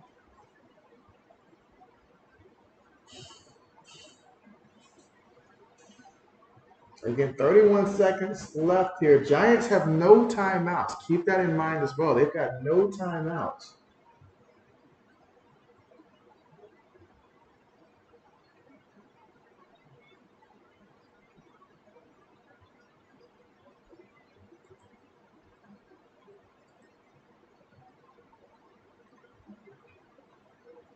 That penalty is declined there.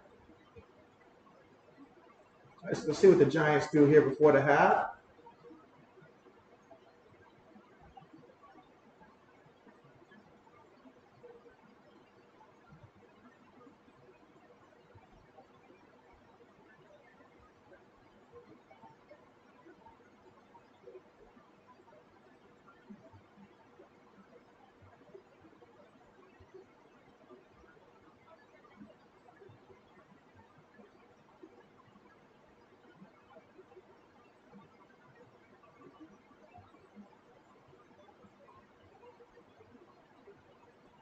All right, so again, after that penalty, so again, 31 seconds here. Lewis says at least the Packers game was entertaining. This is sad. And so Kenneth Walker the third getting a couple more carries here. JB's going to need a huge second half from him.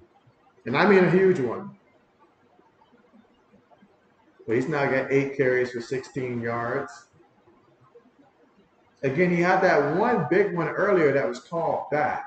They say he was down, and man, that hurt. JB's feeling the pain.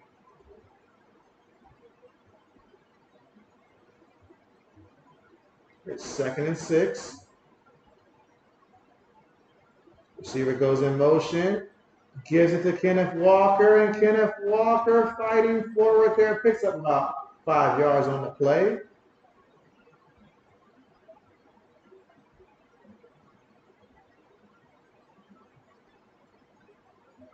That's just going to make it 3rd and short. Those Giant fans do not look entertained at all.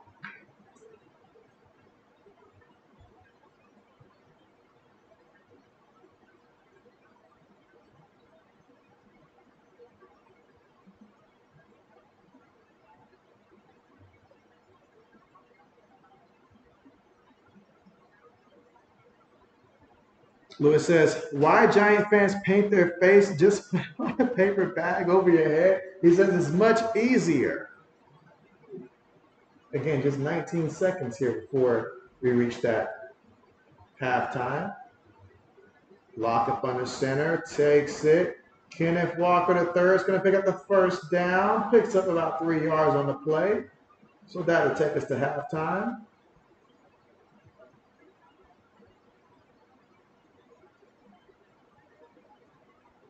All right, so a lot of things to consider here at the half of this one. But the Seahawks lead 14-3 right now, and Jflocka is currently quarterbacking for the Seattle Seahawks. Seattle does get the football first in the 2nd half. I will say this, though. This game has turned into a chippy, physical type of game. Oh, there goes Tyrod Taylor.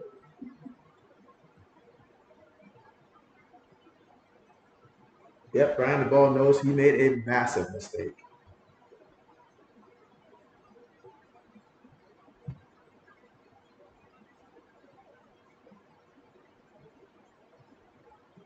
Does anybody have Cooper Kupp or Jonathan Taylor currently right now on their fantasy team?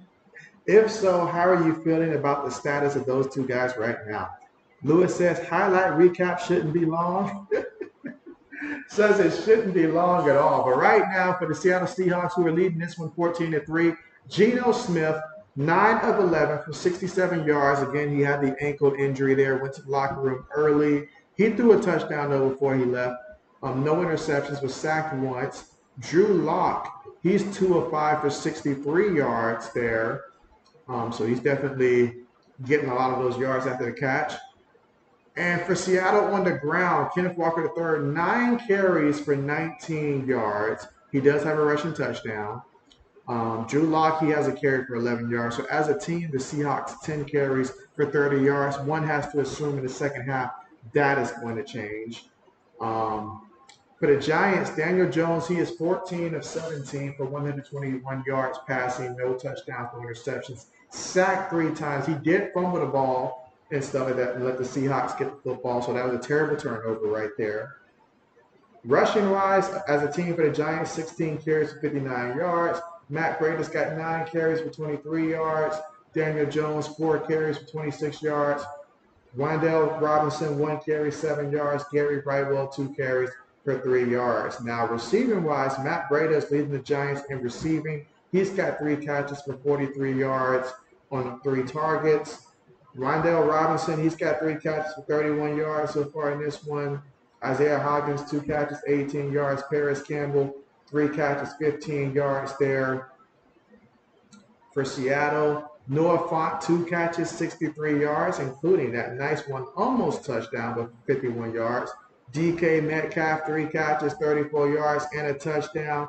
Tyler Lockett, 1 catch for 14 yards. Cody Thompson, 1 catch, 10 yards. And so Jackson Smith and Jigma, 2 catches for 2 yards so far in this one tonight. And Geno Smith has a reception also for -2 yards. Lewis says, they should have gave that Jones money to the cheerleaders. Lewis says they're the only ones that cheer up the fans, apparently. How about that? How about that? Absolutely. But again, we are at the half, and you guys know what that means. Another one of JB's infamous pick'ems on the way. So JB's just got to check a couple of things out here.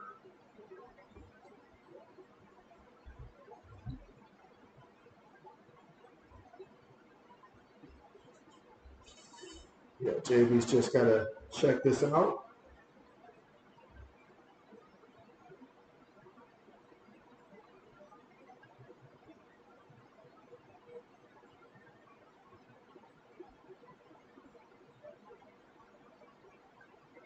But again, we are currently right now at the half. Seahawks leading 14-3.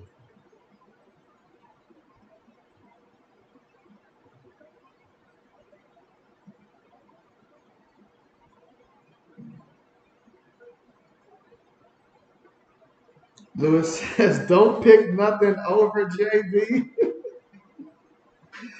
Oh man, this has just been at least nothing offensively, right? At least nothing offensively.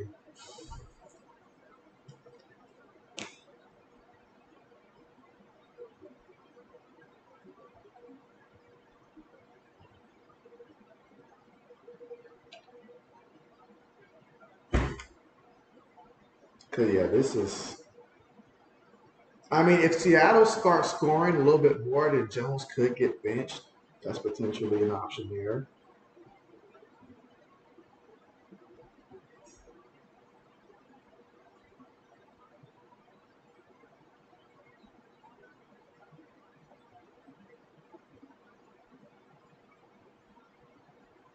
Yeah. And again,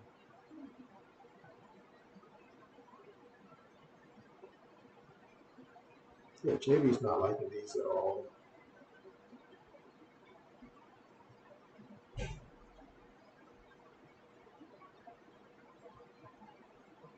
Yeah, JB's going to sit this one out. JB's not liking these at all, so I'm going to sit this one out.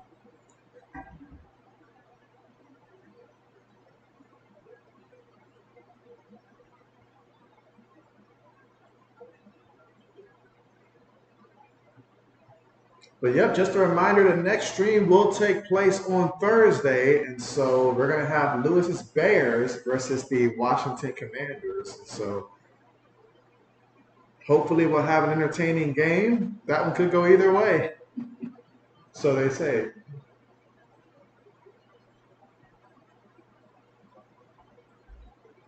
Carmichael, what's good with you? Carmichael says, fire Nat Canada.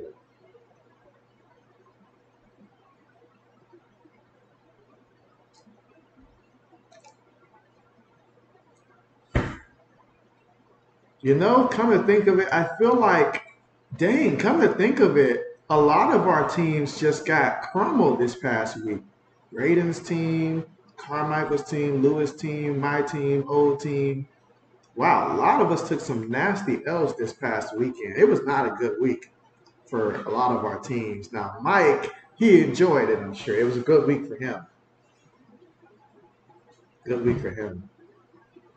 I did hear from 80s though. I think less than a week and a half ago, I heard from 80s, and so 80s is doing pretty good. But man, 80s says he is taking that. He's taking that loss that the Eagles had in the Super Bowl extremely hard. That's why he hasn't been watching as much. He just can't get himself back excited for football apparently since the Eagles lost. So I'm hoping that he'll be feeling better soon and be able to join us again.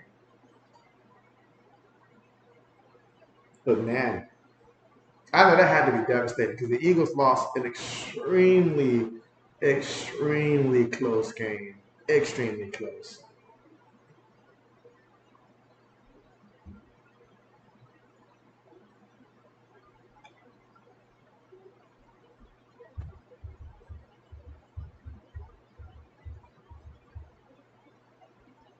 Braden says baseball playoffs start tomorrow. Bet. Carmichael says, I don't even want to watch the Steelers offense play anymore. Ouch, Carmichael. Ouch. I mean, that's basically your fantasy team right there with Najee Harris. Brandon says, even though he doesn't watch baseball, same. But for a lot of people out there, though, it's a big day. Playoffs. Braden, your Packers played against the Raiders on Monday Night Football. Is that correct? Let me look ahead to week 5 here. Braden says, understandable. Hope he's back on here soon. And so, yeah, hopefully. Lewis, I think 80s is still trying to sober up. And so, man, yeah, we need to go out there and find them. We need to go out there and find them. Carmichael says, Najee got you 11 points, so he didn't do bad. But he was your first pick, though. You need at least 25 plus when you had, I think the 4th overall pick or 3rd overall pick. I think it was the 4th. Braden says, yeah. And so, okay. Packers and Raiders. I mean, last time I remember the Packers and Raiders on a primetime matchup, it had to be the night that Brett Favre was playing and he had lost his father. I think that's the last time the Raiders and Packers played on a primetime matchup that I can recall. Again, primetime matchup. So that's going way back. Braden says, we don't play on a Sunday until late October. Wow. Talk about showing Jordan Love some love for prime time. Okay. And against the Raiders, hey, that's big. A big opportunity, I mean.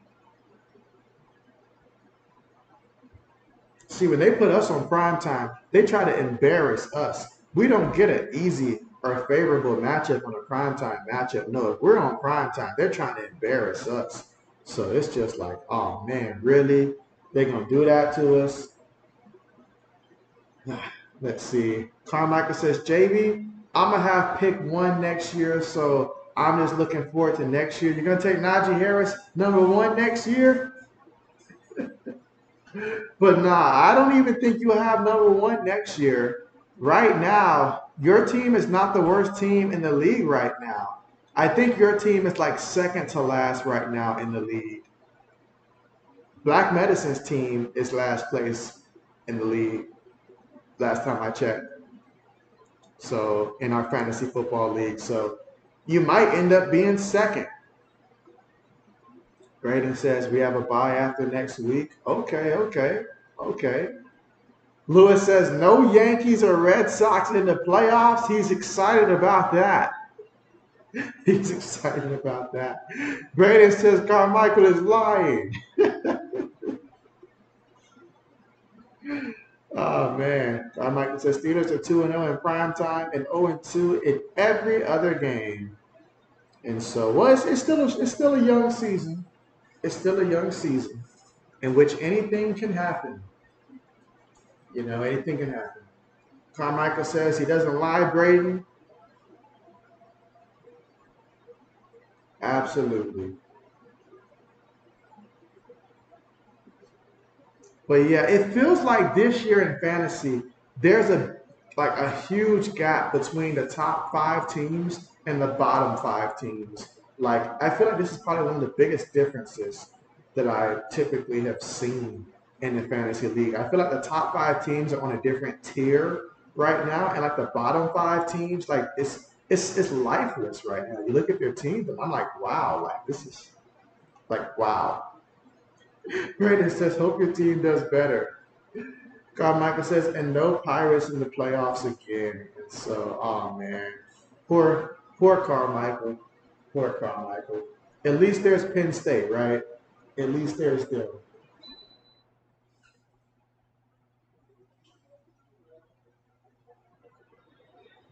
Brandon says, Black Medicine still could beat you. Oh, really? Word. So you say there's a chance? I did not know that. Let me look and see.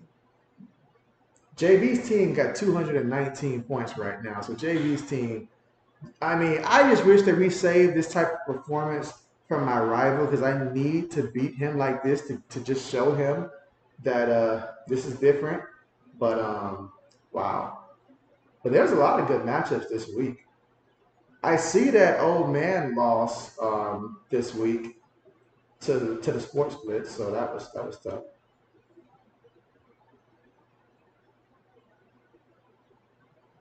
All right, let's see what needs to happen. Ooh, I know what could change that completely, Braden. If DK Metcalf, like if the Seahawks were at their own 1 yard line and threw a touchdown to DK Metcalf from their own 1 yard line, I think he can overtake you on that one play and stuff like that, or at least from their own 20, I feel like. So, like right now, Geno Smith back in the game, third quarter. They're taking over here from their own like 25. So let's see what happens here. I mean, I'm just saying. Braden says, stop flexing on us, JB. I'm just saying. I'm sorry, they're from their own 28-yard line. Geno up on the center. They give it to the back, and all right, he's going to pick up about 5 yards on the play. JB says, run Kenneth Walker the third more. God Michael says, we need to drug test your team. Hey, they let me down one time. They did let me down one time. They had me thinking that my team was going to be on the outside looking in. They had me like at 9 this past week, and before that, it was even lower. And so my division's tough, with the exception of one team. My division is very tough this year in fantasy. So I can't afford to fall behind. Pass there to Tyler Lockett, and Tyler Lockett's going to get the first down. Okay. But there is a penalty. Carmichael says, I only lost this week because the Steelers forgot to play football. I thought that you had Mr. JB's team this week, really, Carmichael. I really thought you did because the defense that he started, -1 point because he had the Packers defense, so he added negative points for that. Braden says, don't throw it to DK. Let's see, Carmichael says, JB, I'm just hoping you can get one win. Hey, it's still a young fantasy season. It's still very young. Many things can happen. Bye weeks are about to start happening. I got Justin Herbert. He's going to be on a bye week next week, but luckily I do have CJ Stroud. So I'm very happy about that. CJ Stroud has just been amazing. So I'm happy to have both of those guys on my team.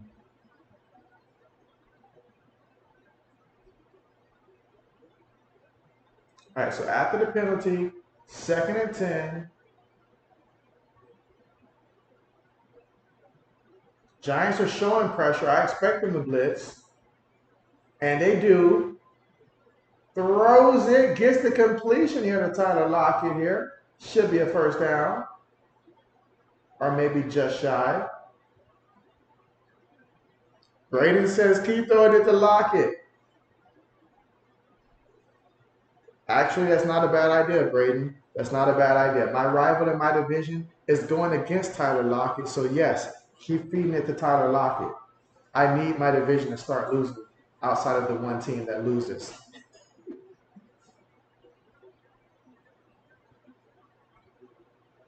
Lewis says, push me back. 3rd and 1. Throws it up there to Lockett again. Okay. So I guess this second half will belong to Tyler Lockett, it looks like. Okay.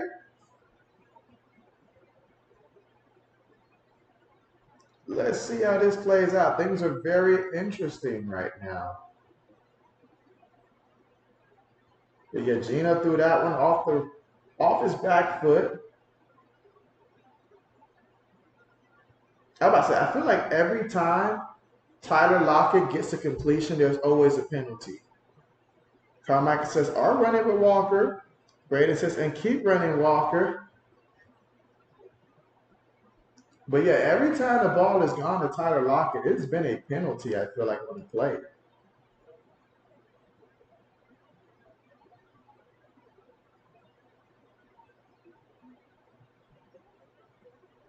Meanwhile, 31 votes right now, and the Seahawks here are leading the poll. They're leading the game right now, 14-3, third quarter, 12 37 seconds to go. Geno Smith up under center here, multiple tight ends. Can this be Kenneth Walker opportunity here? I need a big play from him. Huge play, actually, is what I need. Receiver goes in motion. They're going to toss it to Kenneth Walker. Kenneth Walker up the middle. Kenneth Walker doing work. Takes it to the 39-yard line. Continue to feed that man. Stop playing with him. Stop playing with him. Lewis says, this no defense team, man. Carmichael says, JB, I need you to disqualify Pop Brown so I can win. I can do no such thing. I can do no such thing. And Mr. JB would be highly disappointed that you recommend such an action against his team. I didn't mean to be in the zone like that, though. Lewis says, how does he change his vote? How does he change his vote? They're going to toss it to the back. And, oh, man, look at the space here. But that doesn't look like Kenneth Walker because it's not Kenneth Walker. How are you going to take out Kenneth Walker the third when I need those yards? But that's Zach Charbonnet. Okay. Okay. Let's see. Braden says, also, if the Seahawks win, you'll go 13-3 in your pick'ems this week. And so, oh, man, Braden, I didn't even check my pick'ems this week. I didn't even check my pick'ems. Oh, man, I know it's horrible. I know it's horrible. I know it's horrible this week. I took some chances this week, so I know it's horrible this week. I don't even want to look at it. Carmichael says you picked the Seahawks. Now, I did pick the Seahawks now. Tight end goes in motion. They're going to toss it to him again, and this time he's going to lose a yard. Okay. Put Kenneth Walker, the third, back in the game. Y'all didn't even use him in the first half like that. Put him back in. There's a lot of chirping going out there, back and forth. Gotta love it. Let's see. Braden says, I don't think JB is going to kick his dad out, Carmichael. Lewis says, they should have put the Giants on our schedule. Are you trying to help them out, Lewis? Braden says, go for it. Oh, he's way ahead here. 2nd and 10. Throws it to Lockett. And so Lockett, all right, with another catch for the 15. All right, things are getting very interesting in my division. If Tyler Lockett can get a touchdown, that can be huge. That can be very huge. I need Kenneth Walker, but there's still plenty of time. So let's take a Tyler Lockett touchdown, shall we? That would be huge. All right, Geno Smith from the shotgun. Feeds it to Walker, and Walker's going to get a yard here. Hey, there's no need to sling him on the ground here. That's unnecessary. Oh, man, JB also needs a field goal as well. I can use a field goal for the Seahawks. All right, yeah, take the 3 points. Take the 3 points, man. Don't be greedy. Take the 3 points. We'll take it. We'll get them next time. They're going to go for it here. Oh, they're going to go for it here, 4th and 1. I need a lineman to move. I need a lineman to move here. Back them up so they'll take the 3 points here. JB also needs 3 points.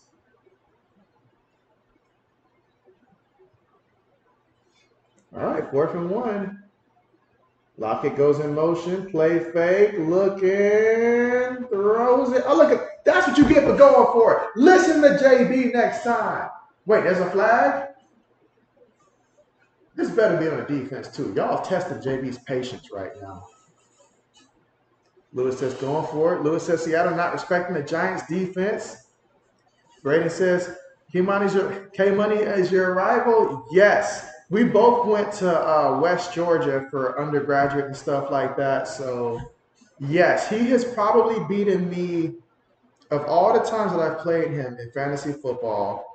If we played at least 20 times, he's probably beaten me a total of 16 times of the 20 times, Braden. It is so frustrating. He's the only person that has a huge winning record against me. And I don't know why. I don't know why. He's beaten me with less teams than my team. I don't know why that's the case. Because there has been plenty of times that he has won that he should not have won. He should not have won.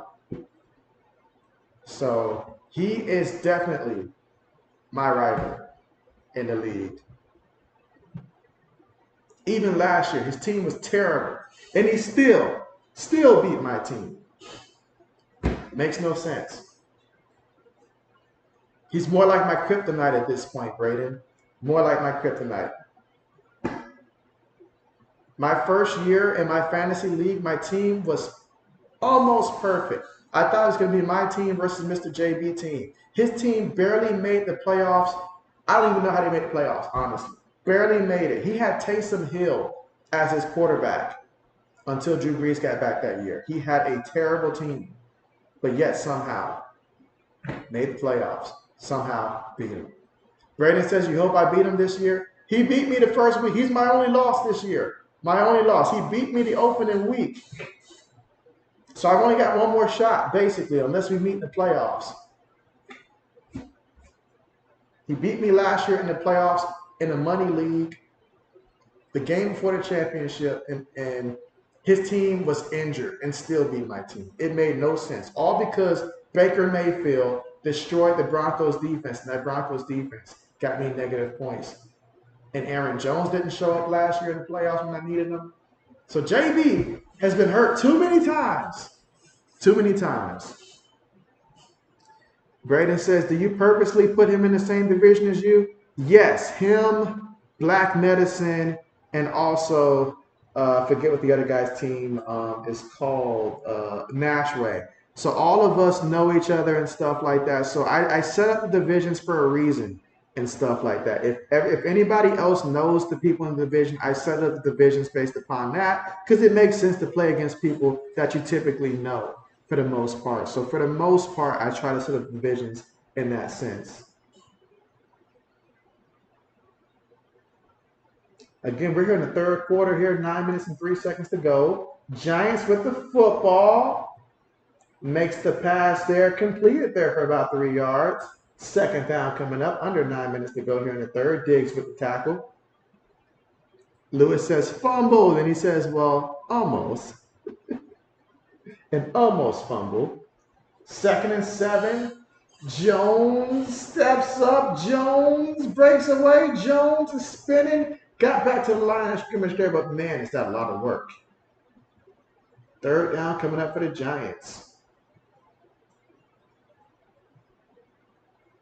Too many coaches are just going for it, honestly. Like, I feel like we need to get back to the point where we just kick a field goal, take the 3 points, and make JB happy.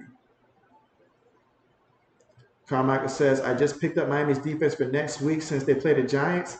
That's not a bad move. Not a bad move at all. JB's mad you beat me to it. And they're going to sack him. They're going to sack Daniel Jones here. And, oh, man, this is just bad, real bad. Oh, man. Braden says, okay, that makes sense. And Braden says, good move, Carmichael. And so, yeah, absolutely, absolutely. Now, One Piece was in our division last year and stuff like that, but I cut it down to 4, so someone had to move. So One Piece got moved to another division.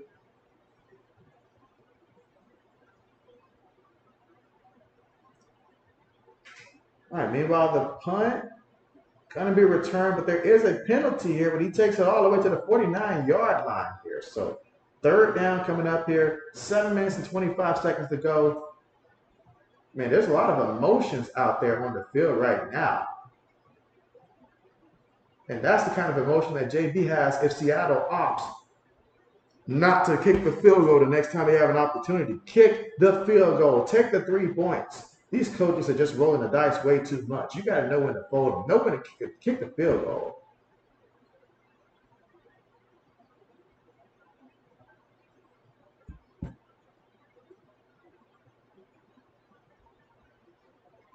All right, so Carmichael says you play Old Man next week, and so that's a good matchup there. That's a good matchup there. Okay, is this the first time? I imagine it's the first time you two guys will be playing this season. So that'll be good.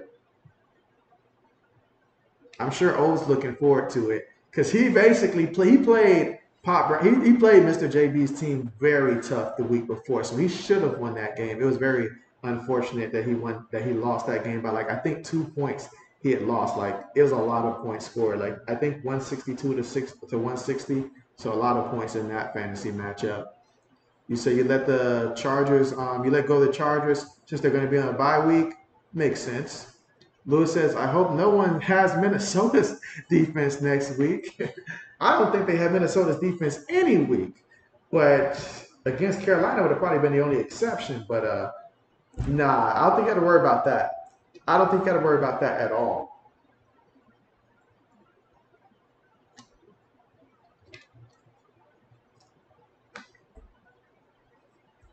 Braden says you play the Sport Blitz next week, so big matchup for our division. Yeah, because the Sports Blitz, he picked up that rookie running back from the Dolphins and stuff like that, and he's still scoring a lot of points. And so that has me a little bit concerned, and I'm mad because I dropped him. I mean, the guy that drafted him dropped him, and he told me he dropped him by mistake because he was still trying to figure out how to, like sign players and stuff like that. So he dropped him, bound to lose, drafted him and dropped him. And so I picked him up, but I figured it might take a while before he started to contribute. So I dropped him, and terrible decision there. Terrible decision. Not gonna lie, terrible decision. But JB didn't know. You say, yeah, first place game against Old Man. And so, I'm sorry, first game against Old Man. Sorry, didn't mean to add first place there. But yeah, just my performance alone should have me skyrocketing this week. I think I should move up how it's looking right now to within that top 5, maybe 4 or 5. So that's going to be a massive jump for me to go from 9 to 4 or 5. You say you dropped Isaiah Pacheco last year before he got carries. Oh, man. Sometimes you got to be patient. Sometimes you got to be patient. And sometimes you can be too patient, so it's tough. Here we go. 1st and 10 here for the Seahawks from the Giants' 40-yard line. And they feed it to the back. And Chabonet's going to pick up 5 yards on the carry. Put Kenneth Walker III back in the game.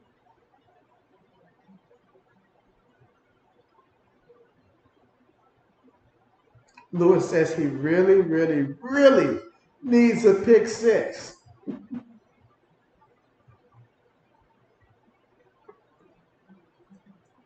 Geno is fired up. These Seahawks are fired up. They really want a touchdown. They want to go for the jugular here is what they want. 2nd and 5. Play fake. Throws it. Incomplete. All right, incomplete here.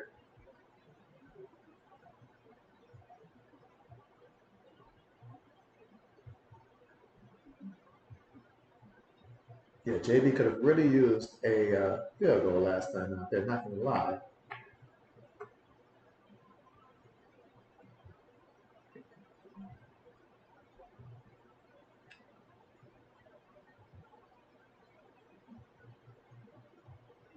All right, 3rd and 5. I actually need a defense to stop them, so they will kick a field goal here. Geno looking. Geno pressure. Geno throws it. Incomplete. 4th down coming up. Now bring out the field goal unit for me and actually make the field goal. Lewis, he says, please, miss. That's not the way to do it, Lewis. That's not how you do it. Let them make it first, and then if the Giants have scored, then that. Carmichael said, whoever had Christian McCaffrey, cooked. My rival, K Money, he's got Christian McCaffrey on his squad. So I'm highly concerned because last year his team was beatable, but this year I'm so concerned with Christian McCaffrey. I just hope the 49ers on a bye week when I play him. And even then he'll find another way. All right, so here goes the kick, and the kick. Oh, man, no good. Are we serious right now? That's going to cost JB big time. I should have taken the under on him. Oh, that's massive.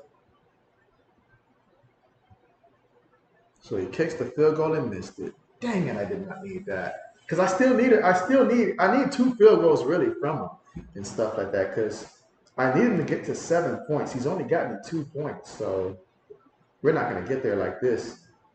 We're not going to get there like this.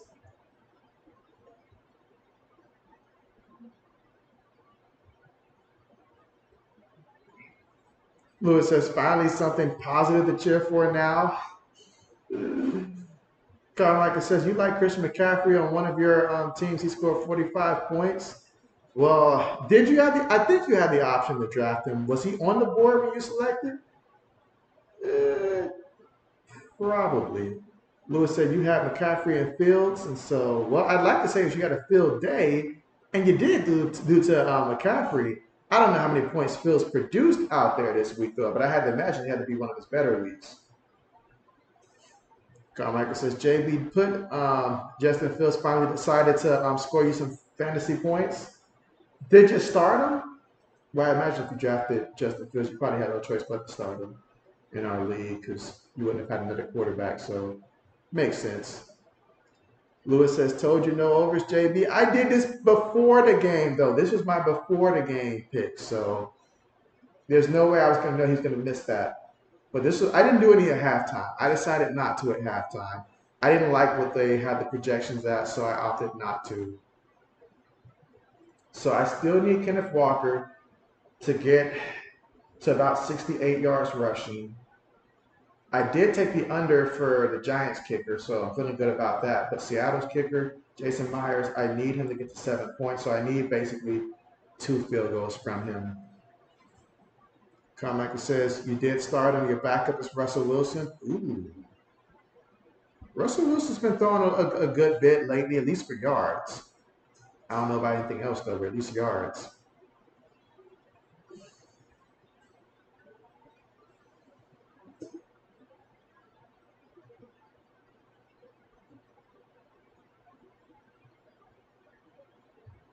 Lewis says, you feel bad for Jones? Just put in Taylor. He says, just put in Taylor. I'm sure Giant fans want the same thing right now. But we're here in the third quarter with 6 minutes, 31 seconds to go. Jones takes the snap. Jones is moving. Jones wants to run, it looks like, but he's going to end up just, was that a fumble perhaps? That's just weird. What is he doing? What is he doing? Shame on the Giants for letting him just suffer like this. I mean, the game is only 14-3. Why does it feel like it's so much worse? It feels like it's so much worse right now.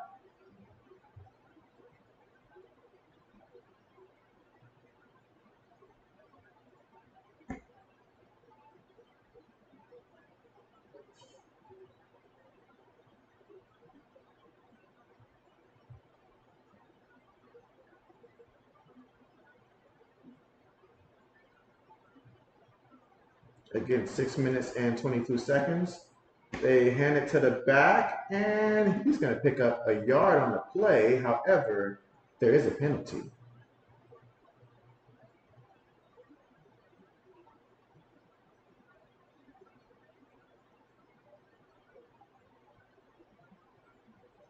Yep, so another penalty.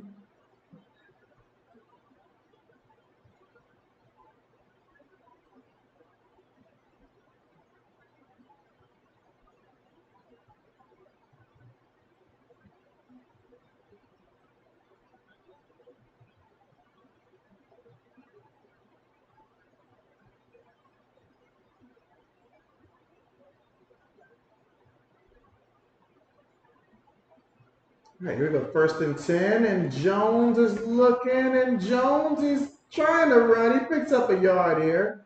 He's trying, y'all. He's give him some. He's trying. He's trying, I guess. I guess.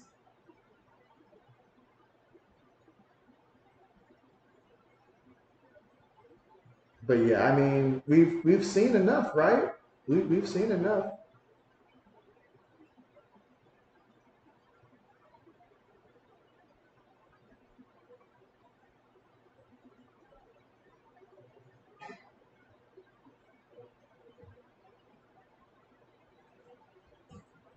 Lewis says, hold on to the ball. Pass there, gets the completion to his receiver on the play. Again, we're here in the third quarter with about 5 minutes and 18 seconds to go.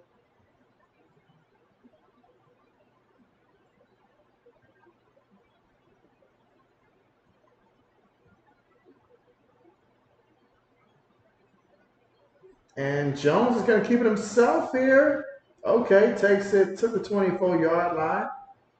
Jones says, don't count me out. He says, don't count me out.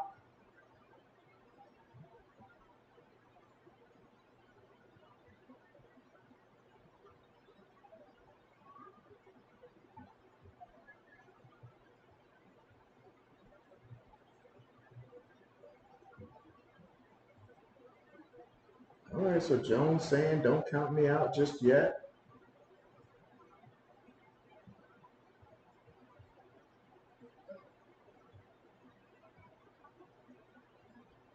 And he gets the carry here, but not going anywhere.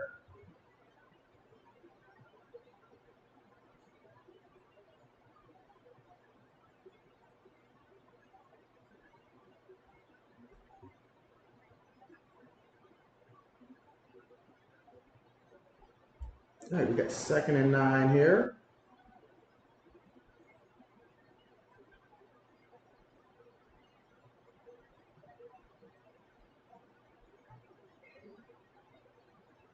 Takes the snap. Jones looking. Jones gets the completion here. 3rd down coming up.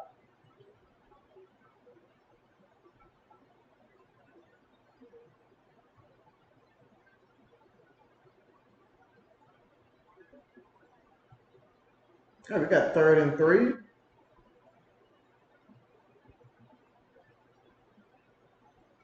Feeds it to the back again. He picks up a yard on the play.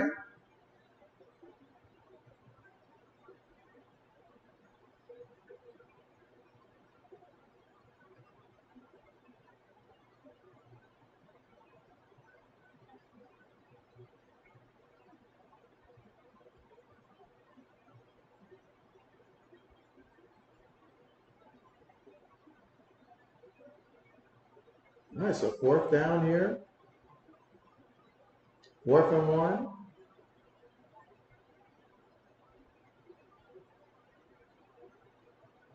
Heavy formation.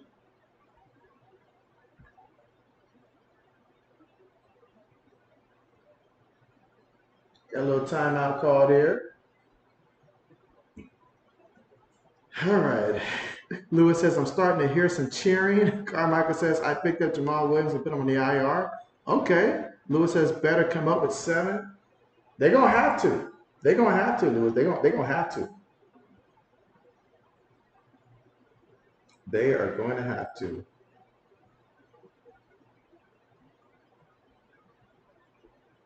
But if they don't, look out.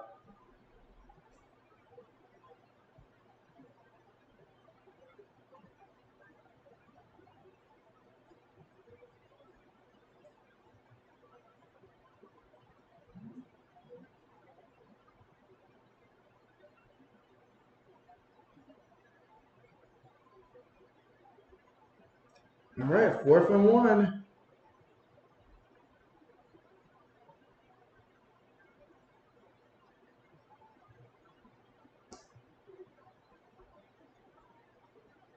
Play fake. Jones moving. Jones is for the run. And Jones takes it all the way to the 5-yard line. My goodness. Okay. Okay, so just when you think that this game is about to be over, I feel like if they didn't get that 1st down, like I know it's a lot of time, but they needed that. So that's huge. Okay.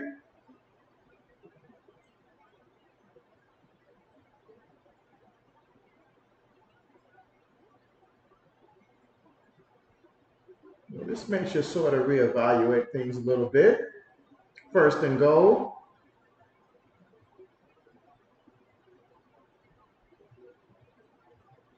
And Jones is going to keep it.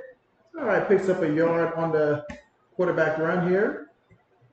2nd and goal coming up again here in the 3rd quarter with 1 minute and 48 seconds to go.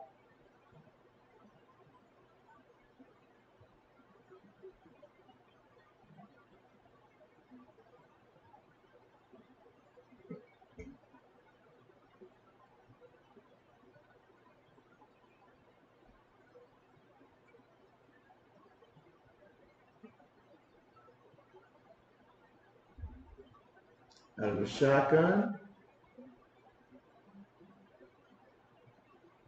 Jones throws. Oh, he threw a pick. Oh, this was going to the house, baby. This is going to be a pick 6 here. He could go all the way. And even Paris Campbell cannot get a hand on him. That's going to be a pick 6. He's done. He's done. He's done. Take him out. He's done. He's done. Take him out. Take him out. Take him out. He's done. They're crying. They are so done with Mr. Jones right now.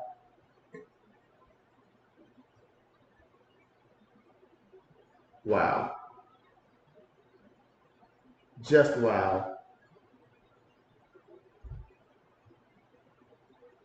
This is insane. Braden says pick six. Lewis says, well, Jones did throw a touchdown. That he did. That he did. That he did.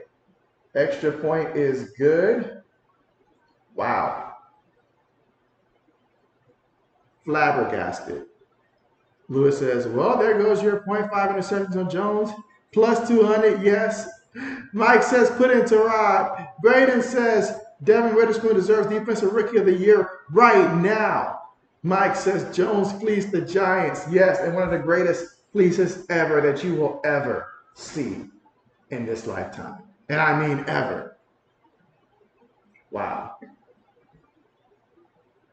Just wow. Like sometimes you just got to sit back to yourself and just say, wow, this is wow.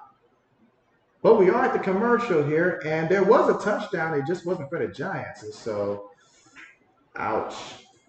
That does hurt. I'm not going to lie, that does hurt. But now this gives JB an opportunity now to get back to the drawing board here and see if it's not too late for JB to get his pick'ems in now. Oh, man, this is great. What do you mean maxed out? No. Yeah, this is going to be a great opportunity. JB has changed his mind now. JB is going to capitalize on the misfortune of the New York Football Giants here. Only thing here is not right. Yeah, we're going to remove that one. They should be trying to run that clock there.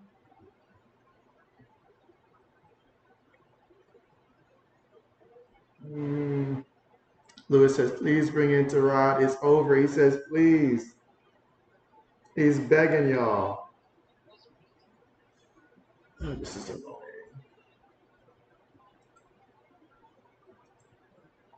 Very annoying. Mike says, how do some of these quarterbacks think so bad?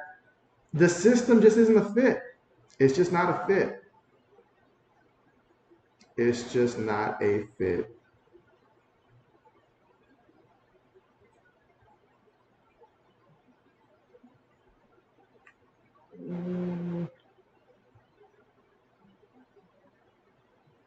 Let's see.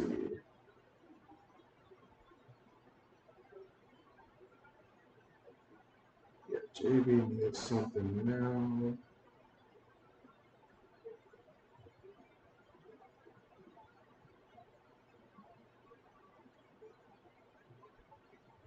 All right, so kickoff getting ready to be on the way here.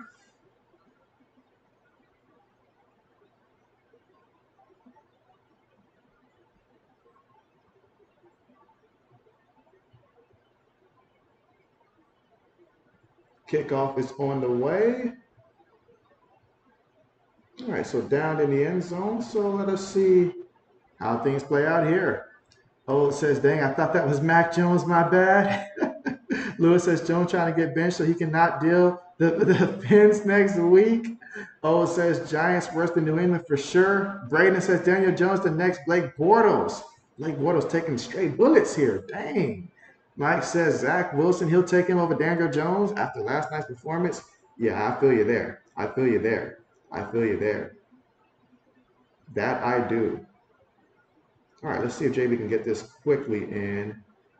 Otherwise, they are not going to let this go through.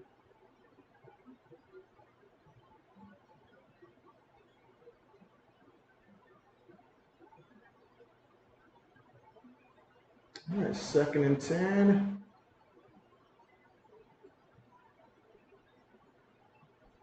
And gets the completion here.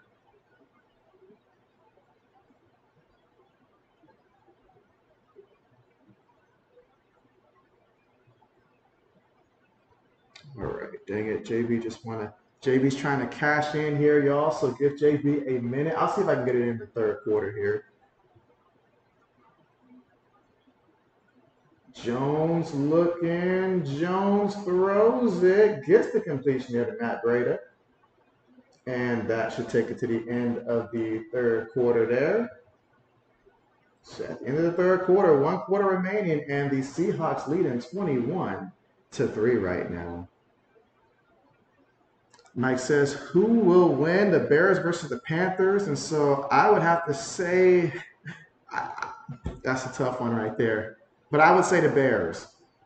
Lewis says, New York teams need quarterbacks. Giants might send Jones to Green Bay for some love. I like how you did that.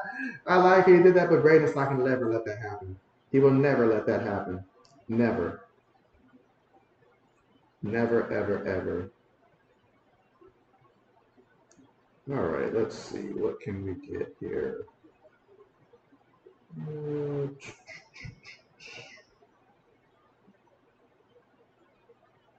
Yeah, are they even going to give me that option, though?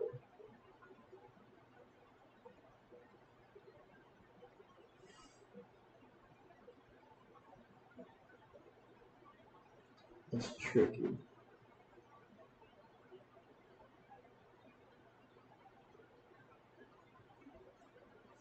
But yeah, they desperately need some quarterbacks, though. I will say that. They do need some quarterbacks, that's for sure.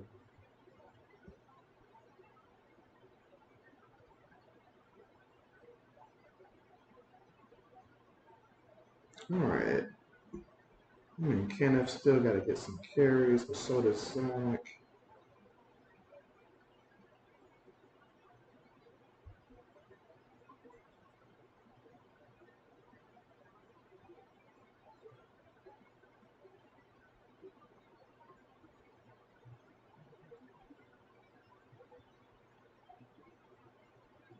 Yeah, if they're smart, they'll just bring this one out.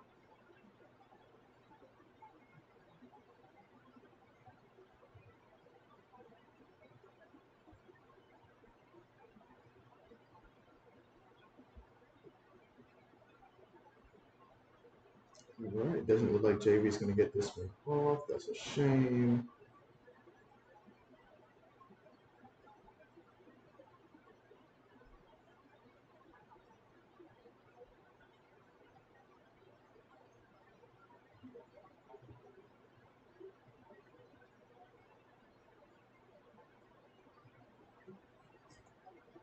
All right, so again, we've got 1 quarter remaining.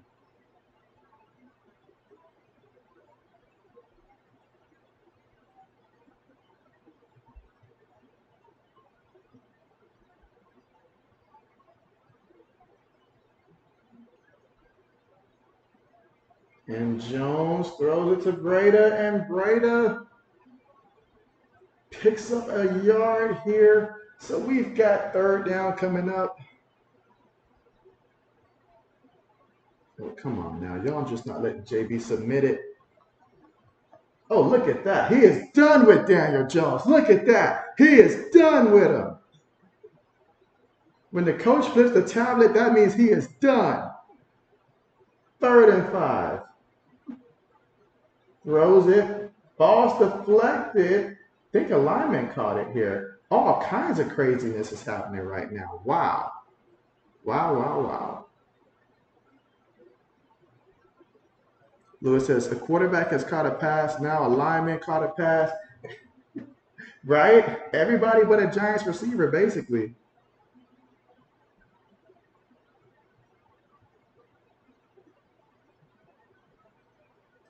Jones looking. Gets the completion for a first down.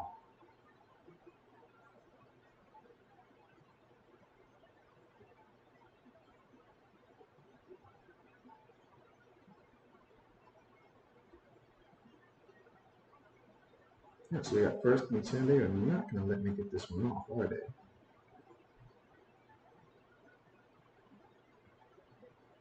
And so Jones, oh man, look at that. Penalties everywhere. Penalties everywhere.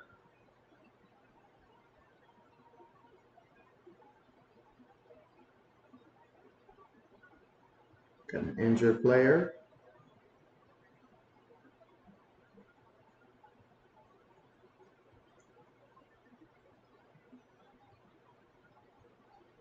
Luda says, did the coach just show Jones where the play should have gone and then toss the tablet away? Yes,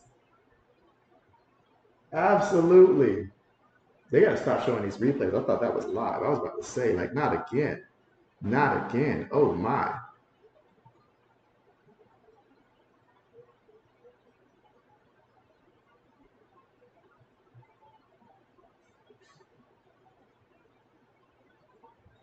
Well, we are at the commercial here, which means JB's got one final opportunity here to get this one right. Other than that, they're just not going to let me do it. Let's go. Damn it.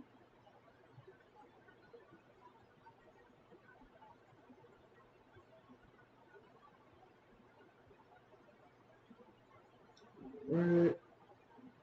I'm pretty sure with this. All right, that should be good. Let JB go through. Let JB go through. Finally. Finally. All right. Let's hope this all under strategy works out.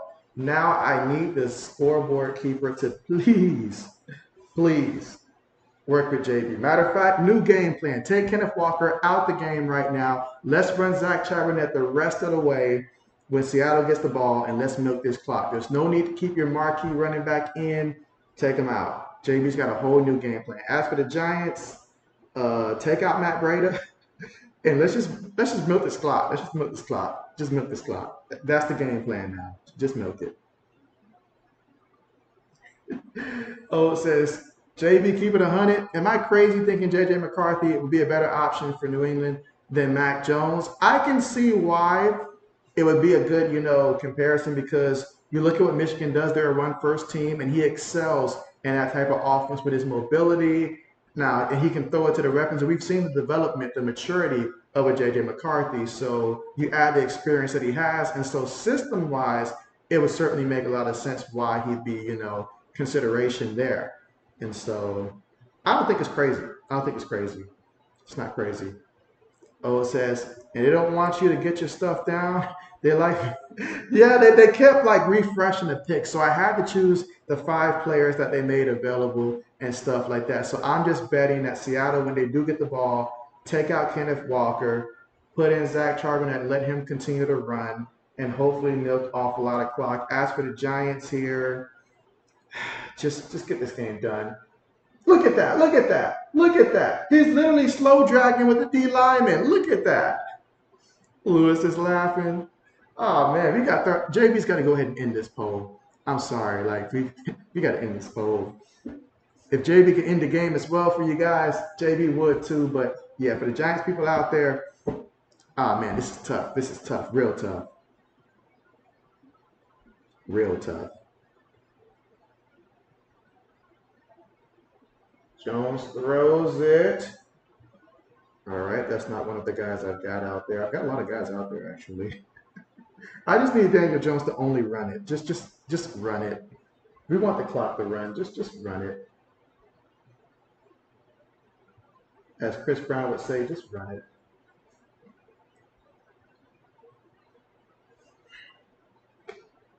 There's a lot of time left in this game, Dan. There's a lot of time left.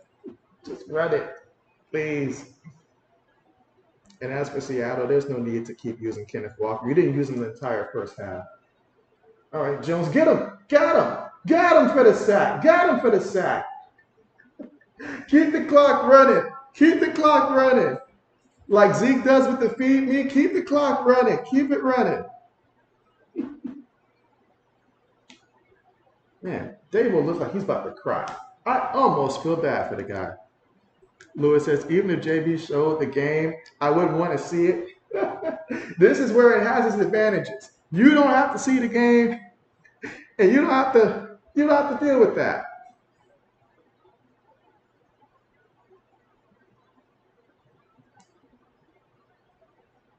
All right, kicks on the way. Fair catch. Confident on 25. Okay. Now you're up at 11 minutes and 20 seconds to go. So it depends on who they have in there at running back. Depends on what JB needs. And so, oh man, Zach Charbonnet. Now's a good time to see what the rookie can do. I heard all this about him being, 50-50 with the carries. So now it's time to get him some carries now. Let him go to work.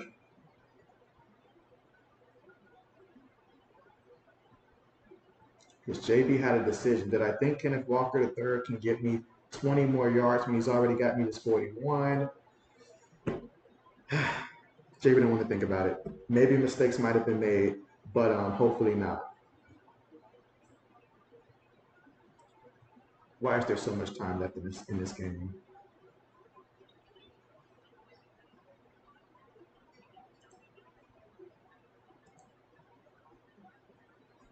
But again, the Seahawks lead right now 21-3.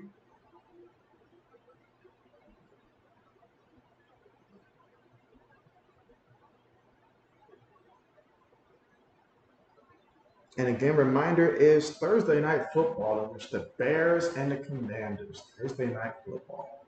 That's our next matchup here that we will be streaming, the Bears and the Commanders.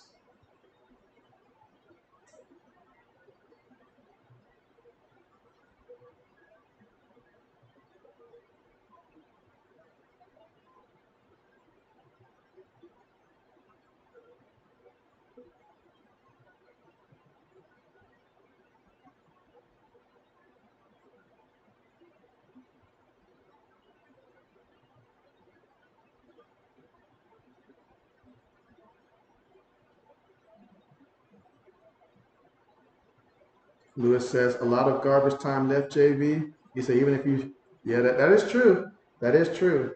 That is true. A lot of time left.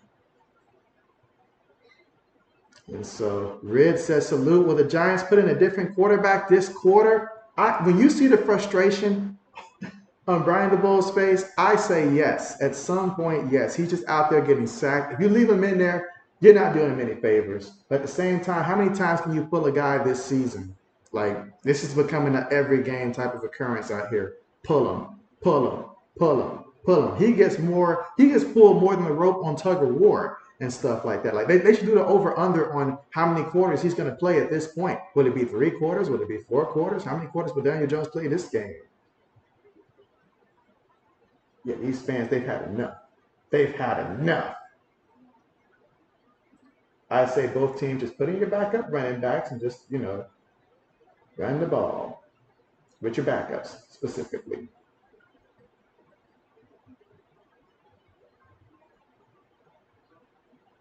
All right, so Seattle's going to start off with Kenneth Walker III in the backfield. Play fake.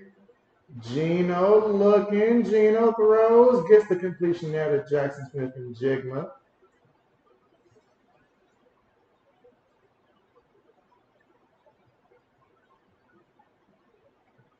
All right, Seattle says there's still a good amount of time, so they're still going to go out there and execute. That works for JB. I just need Kenneth Walker III to just not, be involved. That's it. Lewis says that Seattle hat is ugly. At first, you thought it was a clown standing there. Out. Chino throws it incomplete. And that will stop the clock, which JB does not like.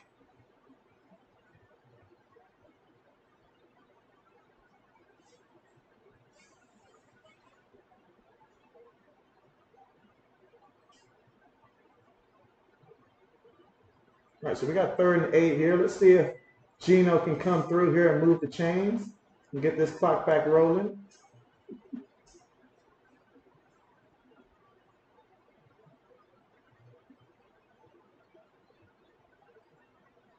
On their own 33-yard line. Geno looking.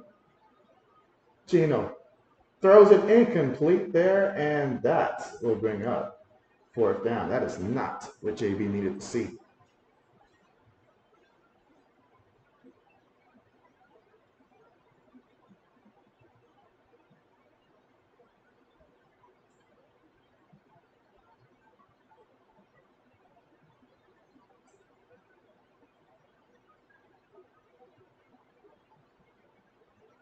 And so Jones still warming up here. This is it. I mean, if you go out here and it don't happen, We'll see. Hunt's on the way.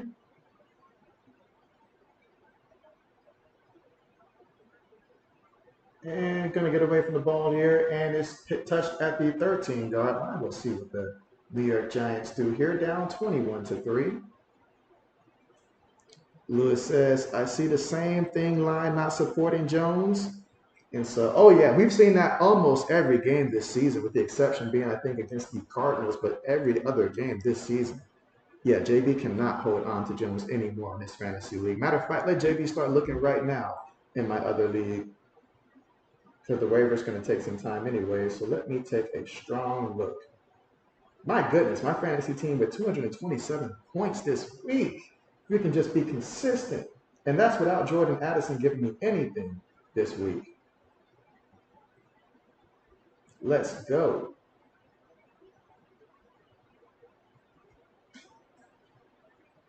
I would like to see Geno throw a touchdown to Tyler Lockett, though. That would make JB happy. Lewis says, must be one cheap quarterback not taking them out to eat.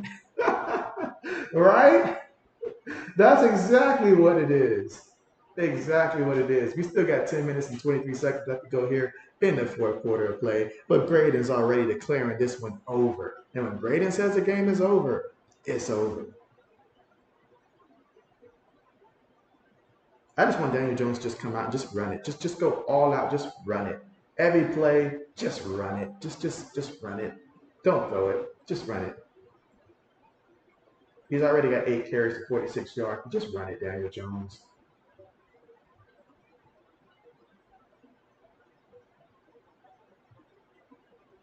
They say it was supposed to be a running back by committee approach today, but JB's not seeing that committee.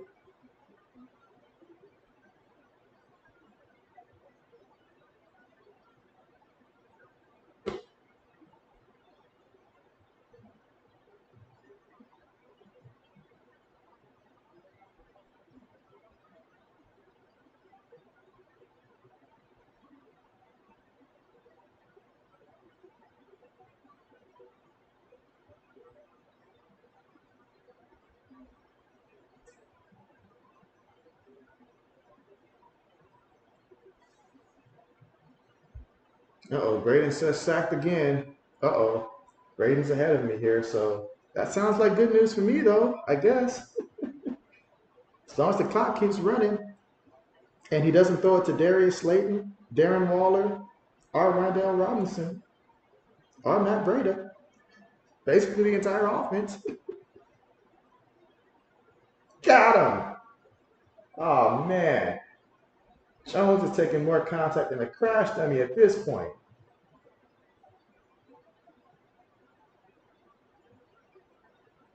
I mean, at this point, I'd go out there and I just take, a knee every time I get the ball at this point. All right, 2nd and 17. Gonna throw it to the back here, and that's Brightwell. Okay, I'll take that. And he's gonna fight for it there to about the 15. 3rd down coming up. I say let that running back get some carries there. 9 minutes and 40 seconds left to go here in the fourth quarter of play.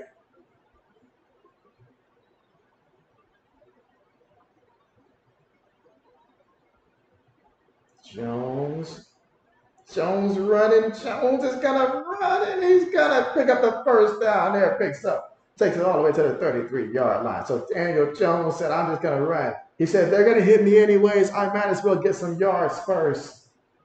And that's gonna continue to keep the clock running. And that's exactly what the doctor ordered for JB. Oh, that's not good. That's not good at all. And Darius Slayton comes through with the catch, and that's going to dampen JB's hopes. Dreams and nightmares, I tell you. Lewis says pick.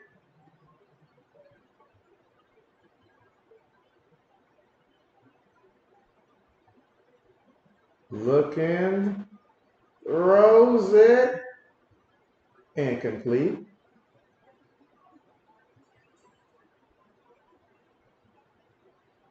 I should have known it would be Darius Slayton to mess it up too.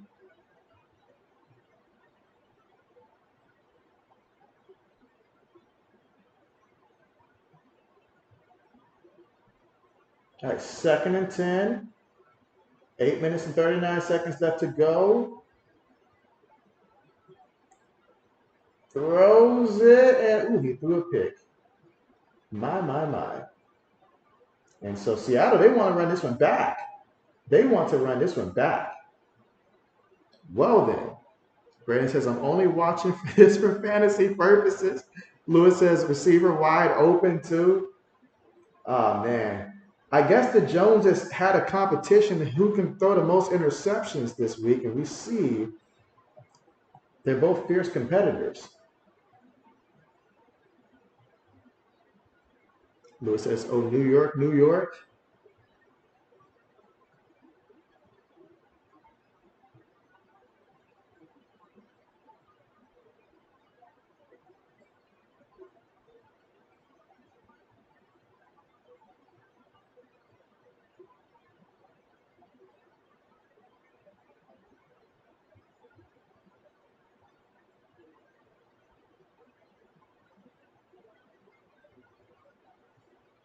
All right, so here we go from the 45-yard line. And they're going to toss it there to Kenneth Walker the third. And so Kenneth Walker the third is going to take this into about the 41-yard line. All right, JB's back to his original game plan now since that one didn't work.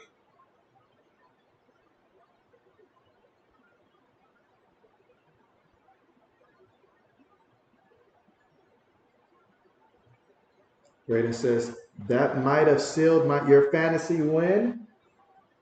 Well, it wouldn't hurt if they can throw a quick touchdown to Tyler Lockett, It wouldn't hurt. Just saying.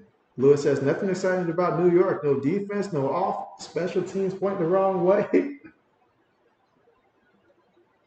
And so, look at that. Kenneth Walker all the way to the 10-yard line. Okay, so Kenneth goes over for that. But JB still, even with a field goal, still would need 4 more points, thanks to Jason Myers missing that extra point earlier. That did hurt. But there's still enough time. I mean, the way that Daniel Jones is throwing interceptions, there's still enough time for Seattle to still, for the kicker to get me 4 more points, I would think. First and goal from the 9-yard line of the Giants. There's a penalty. False start there. Again, still 7 minutes to go here in the fourth.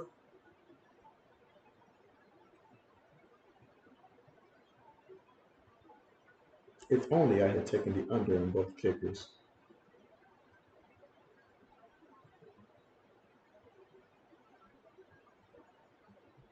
All right, first and goal.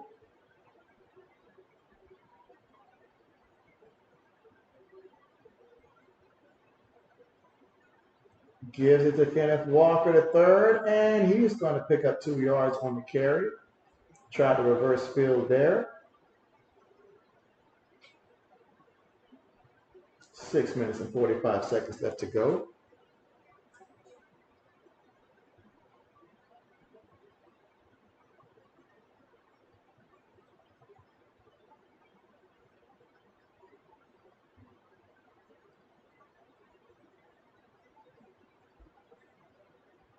All right, second and goal.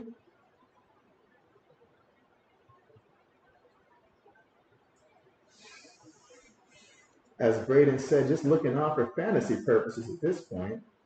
Feeds it to Walker again, and Walker putting in work.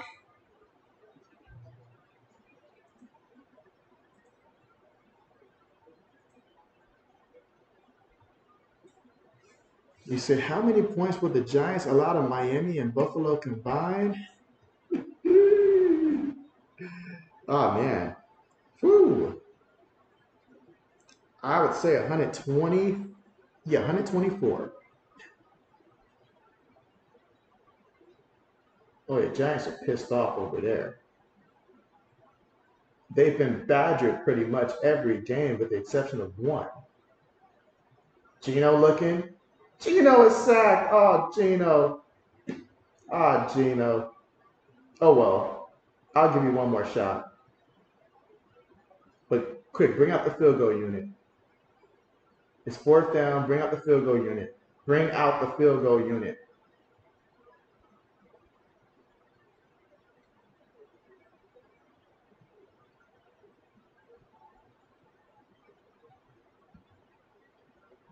All right, so that will bring out the field goal unit. So first I'll worry about getting the 3 points here. Then I need one more point. Braden says the Dolphins might score 80. I was thinking they might score 90.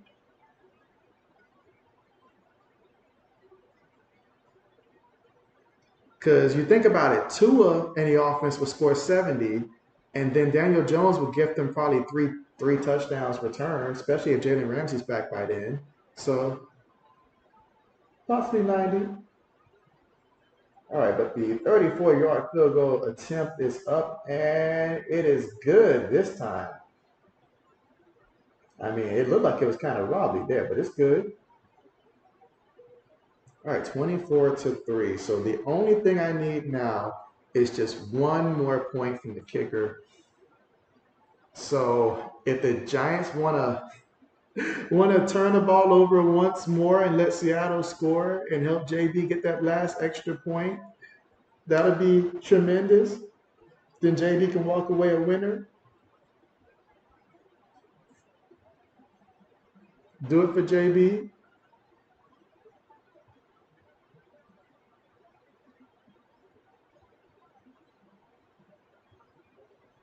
Braden says true, JB, but I'll even go even higher. I'll give them 100. And so, all right, now at some point, time has to expire now.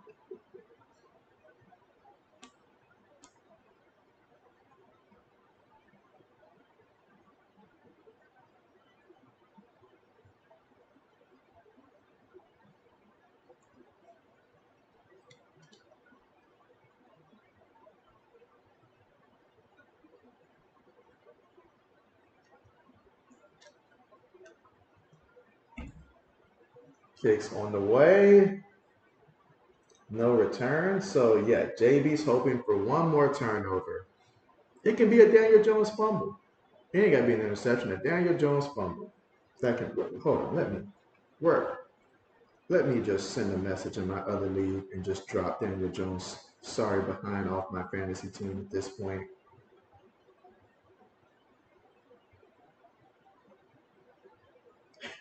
I just outright, just flat out dropped him. Ain't waiting on the waiver wire or nothing. He's just dropped.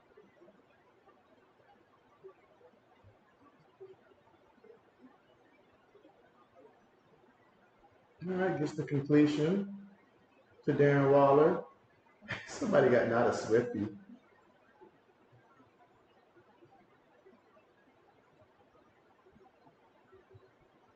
Question is, who in the run am I going to pick up now? I'll probably pick up Sam Howell, I guess. Why not?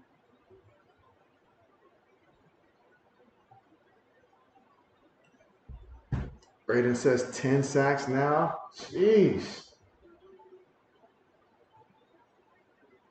I still need Seattle to score. I don't care if it's field goal. I just need Seattle to score one more time and get me an extra point or something. Got him again. It's like taking out the trash at this point. It's so routine, you don't even think about it. Wow.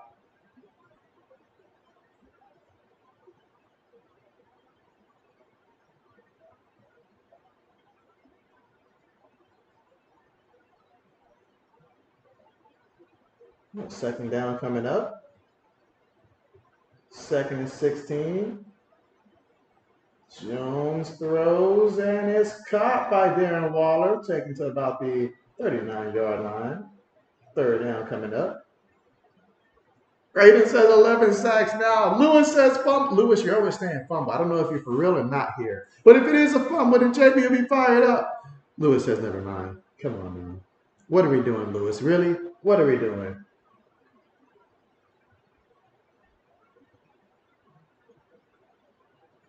And so Daniel Jones out of bounds. Really?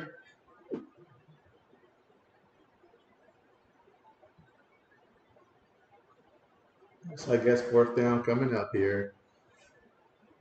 Well, If this can get JB some points here, you know, I just need one more kick, and then JB is cashing in. I don't care if it's a field goal, an extra point, it don't matter. I just need Seattle to score again. Got him! Got him! He did lose the ball, but it doesn't matter because it's going to be a turn run down. So now I just need Seattle. There's 3 minutes and 30 seconds. You got a 2-minute warning here. So I just need them to have to kick a field goal or something. Just give that for JB as a constellation prize. Do it for JB. Do it for JB and the people out there who all they have left is just the Seahawks kicker, and they need to beat their rival, and they're down by a point or two. So they need this. Do it for them. We deserve better. Lewis says, every time I see Jones about to get sacked, I see flashbacks of the first fumble. Oh, no, don't lose it. Thank you, Kenneth. Don't lose it. Don't lose the yards now. No, no, no. Get them back. Get them back. Get them back.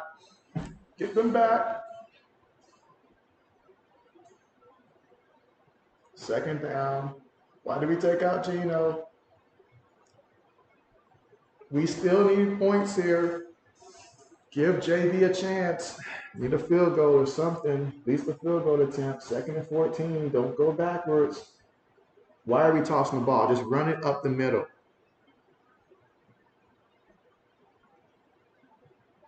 Daniel Jones looked like he never seen a tablet before in his life right now. He's like, how do I decipher this? All right, there we go. There we go. All right. Let's not get too many yards now. Let's not get carried away. Because if you guys get a first down, you're not going to want to kick the field goal. So I need the Giants to stop them here.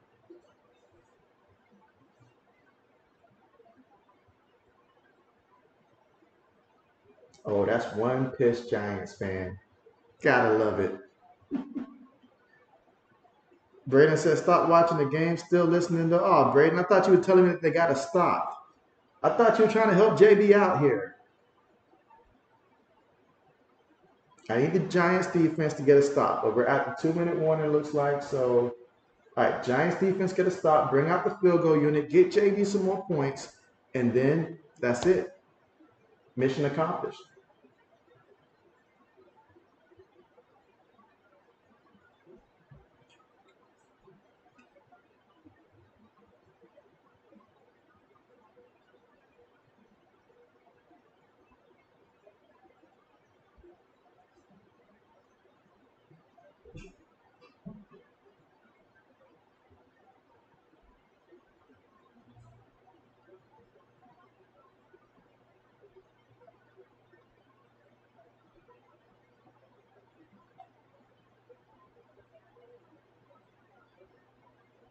All right, so with 2 minutes left to go in the game, Seattle up 24-3. Lewis says field goal coming. Lewis, you're not pulling my leg now, Lewis, are you? You're not pulling my leg, right? Field goal's coming.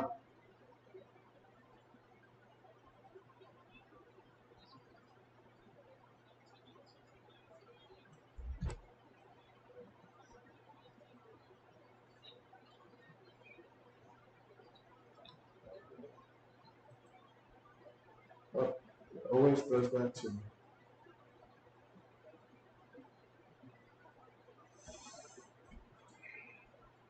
I can only hope that Lewis is correct here, as I'm still in a commercial on my end.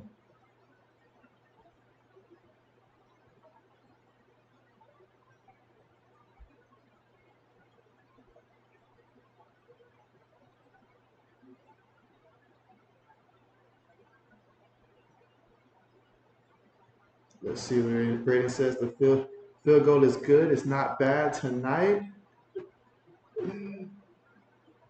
Are we sure, Braden?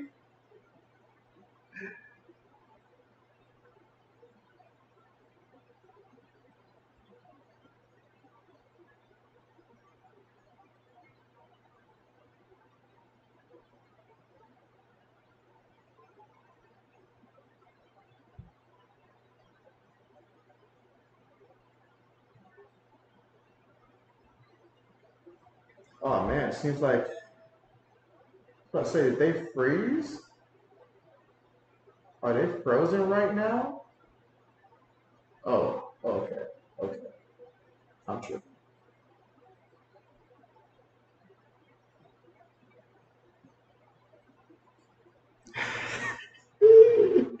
You didn't say the field goal, Jim.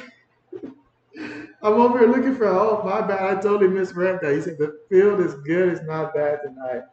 Got you. Got you. Meanwhile, the Giants defense gets the hold, so fourth down will be coming up. And so JB keeps looking for any sign of points to come. Just anybody. Like Lewis, I don't mind if you let me know ahead of time. Like, I just need the field goal. What are they doing? They better not be doing what I think they're doing. They better not be trying. No, no, yeah. Call timeout and do the right thing. Do the right thing. Yeah, do the right thing. Call timeout. Kick the field goal. It's what you do.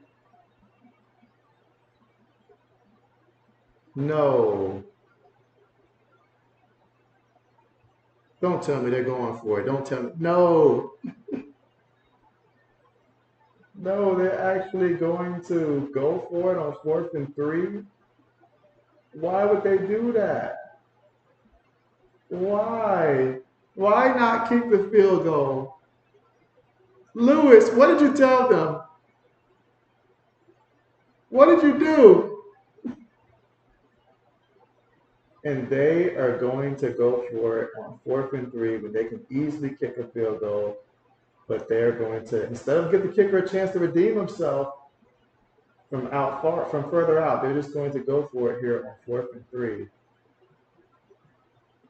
And they have opted to snap the ball, results in nothing meaningful. Lewis says Seattle doesn't like JB, and they went for it. This is personal now. This is personal. So unless Daniel Jones is going to throw a pick 6, JB's not happy. And even then, they wouldn't kick the extra point. So Braden says, good night, JB. Great stream. Yeah, good night to you. Thanks for coming through. As always, again, the next stream will be Thursday night.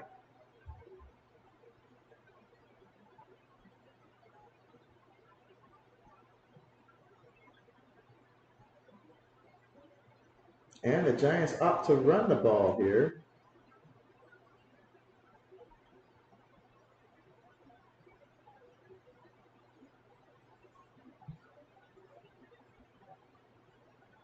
All right, so again, Tyrod Taylor in there at quarterback to finish this one out.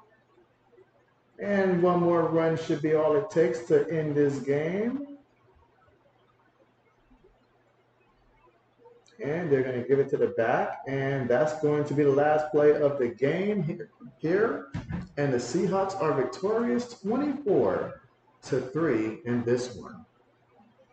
Lewis says, I don't know if they're booing Seattle or New York. Oh, it's definitely New York. It's definitely New York. That's who's being booed. And they're also booing me for my picks. No doubt about that. No doubt about that. Well, that's it. That's game.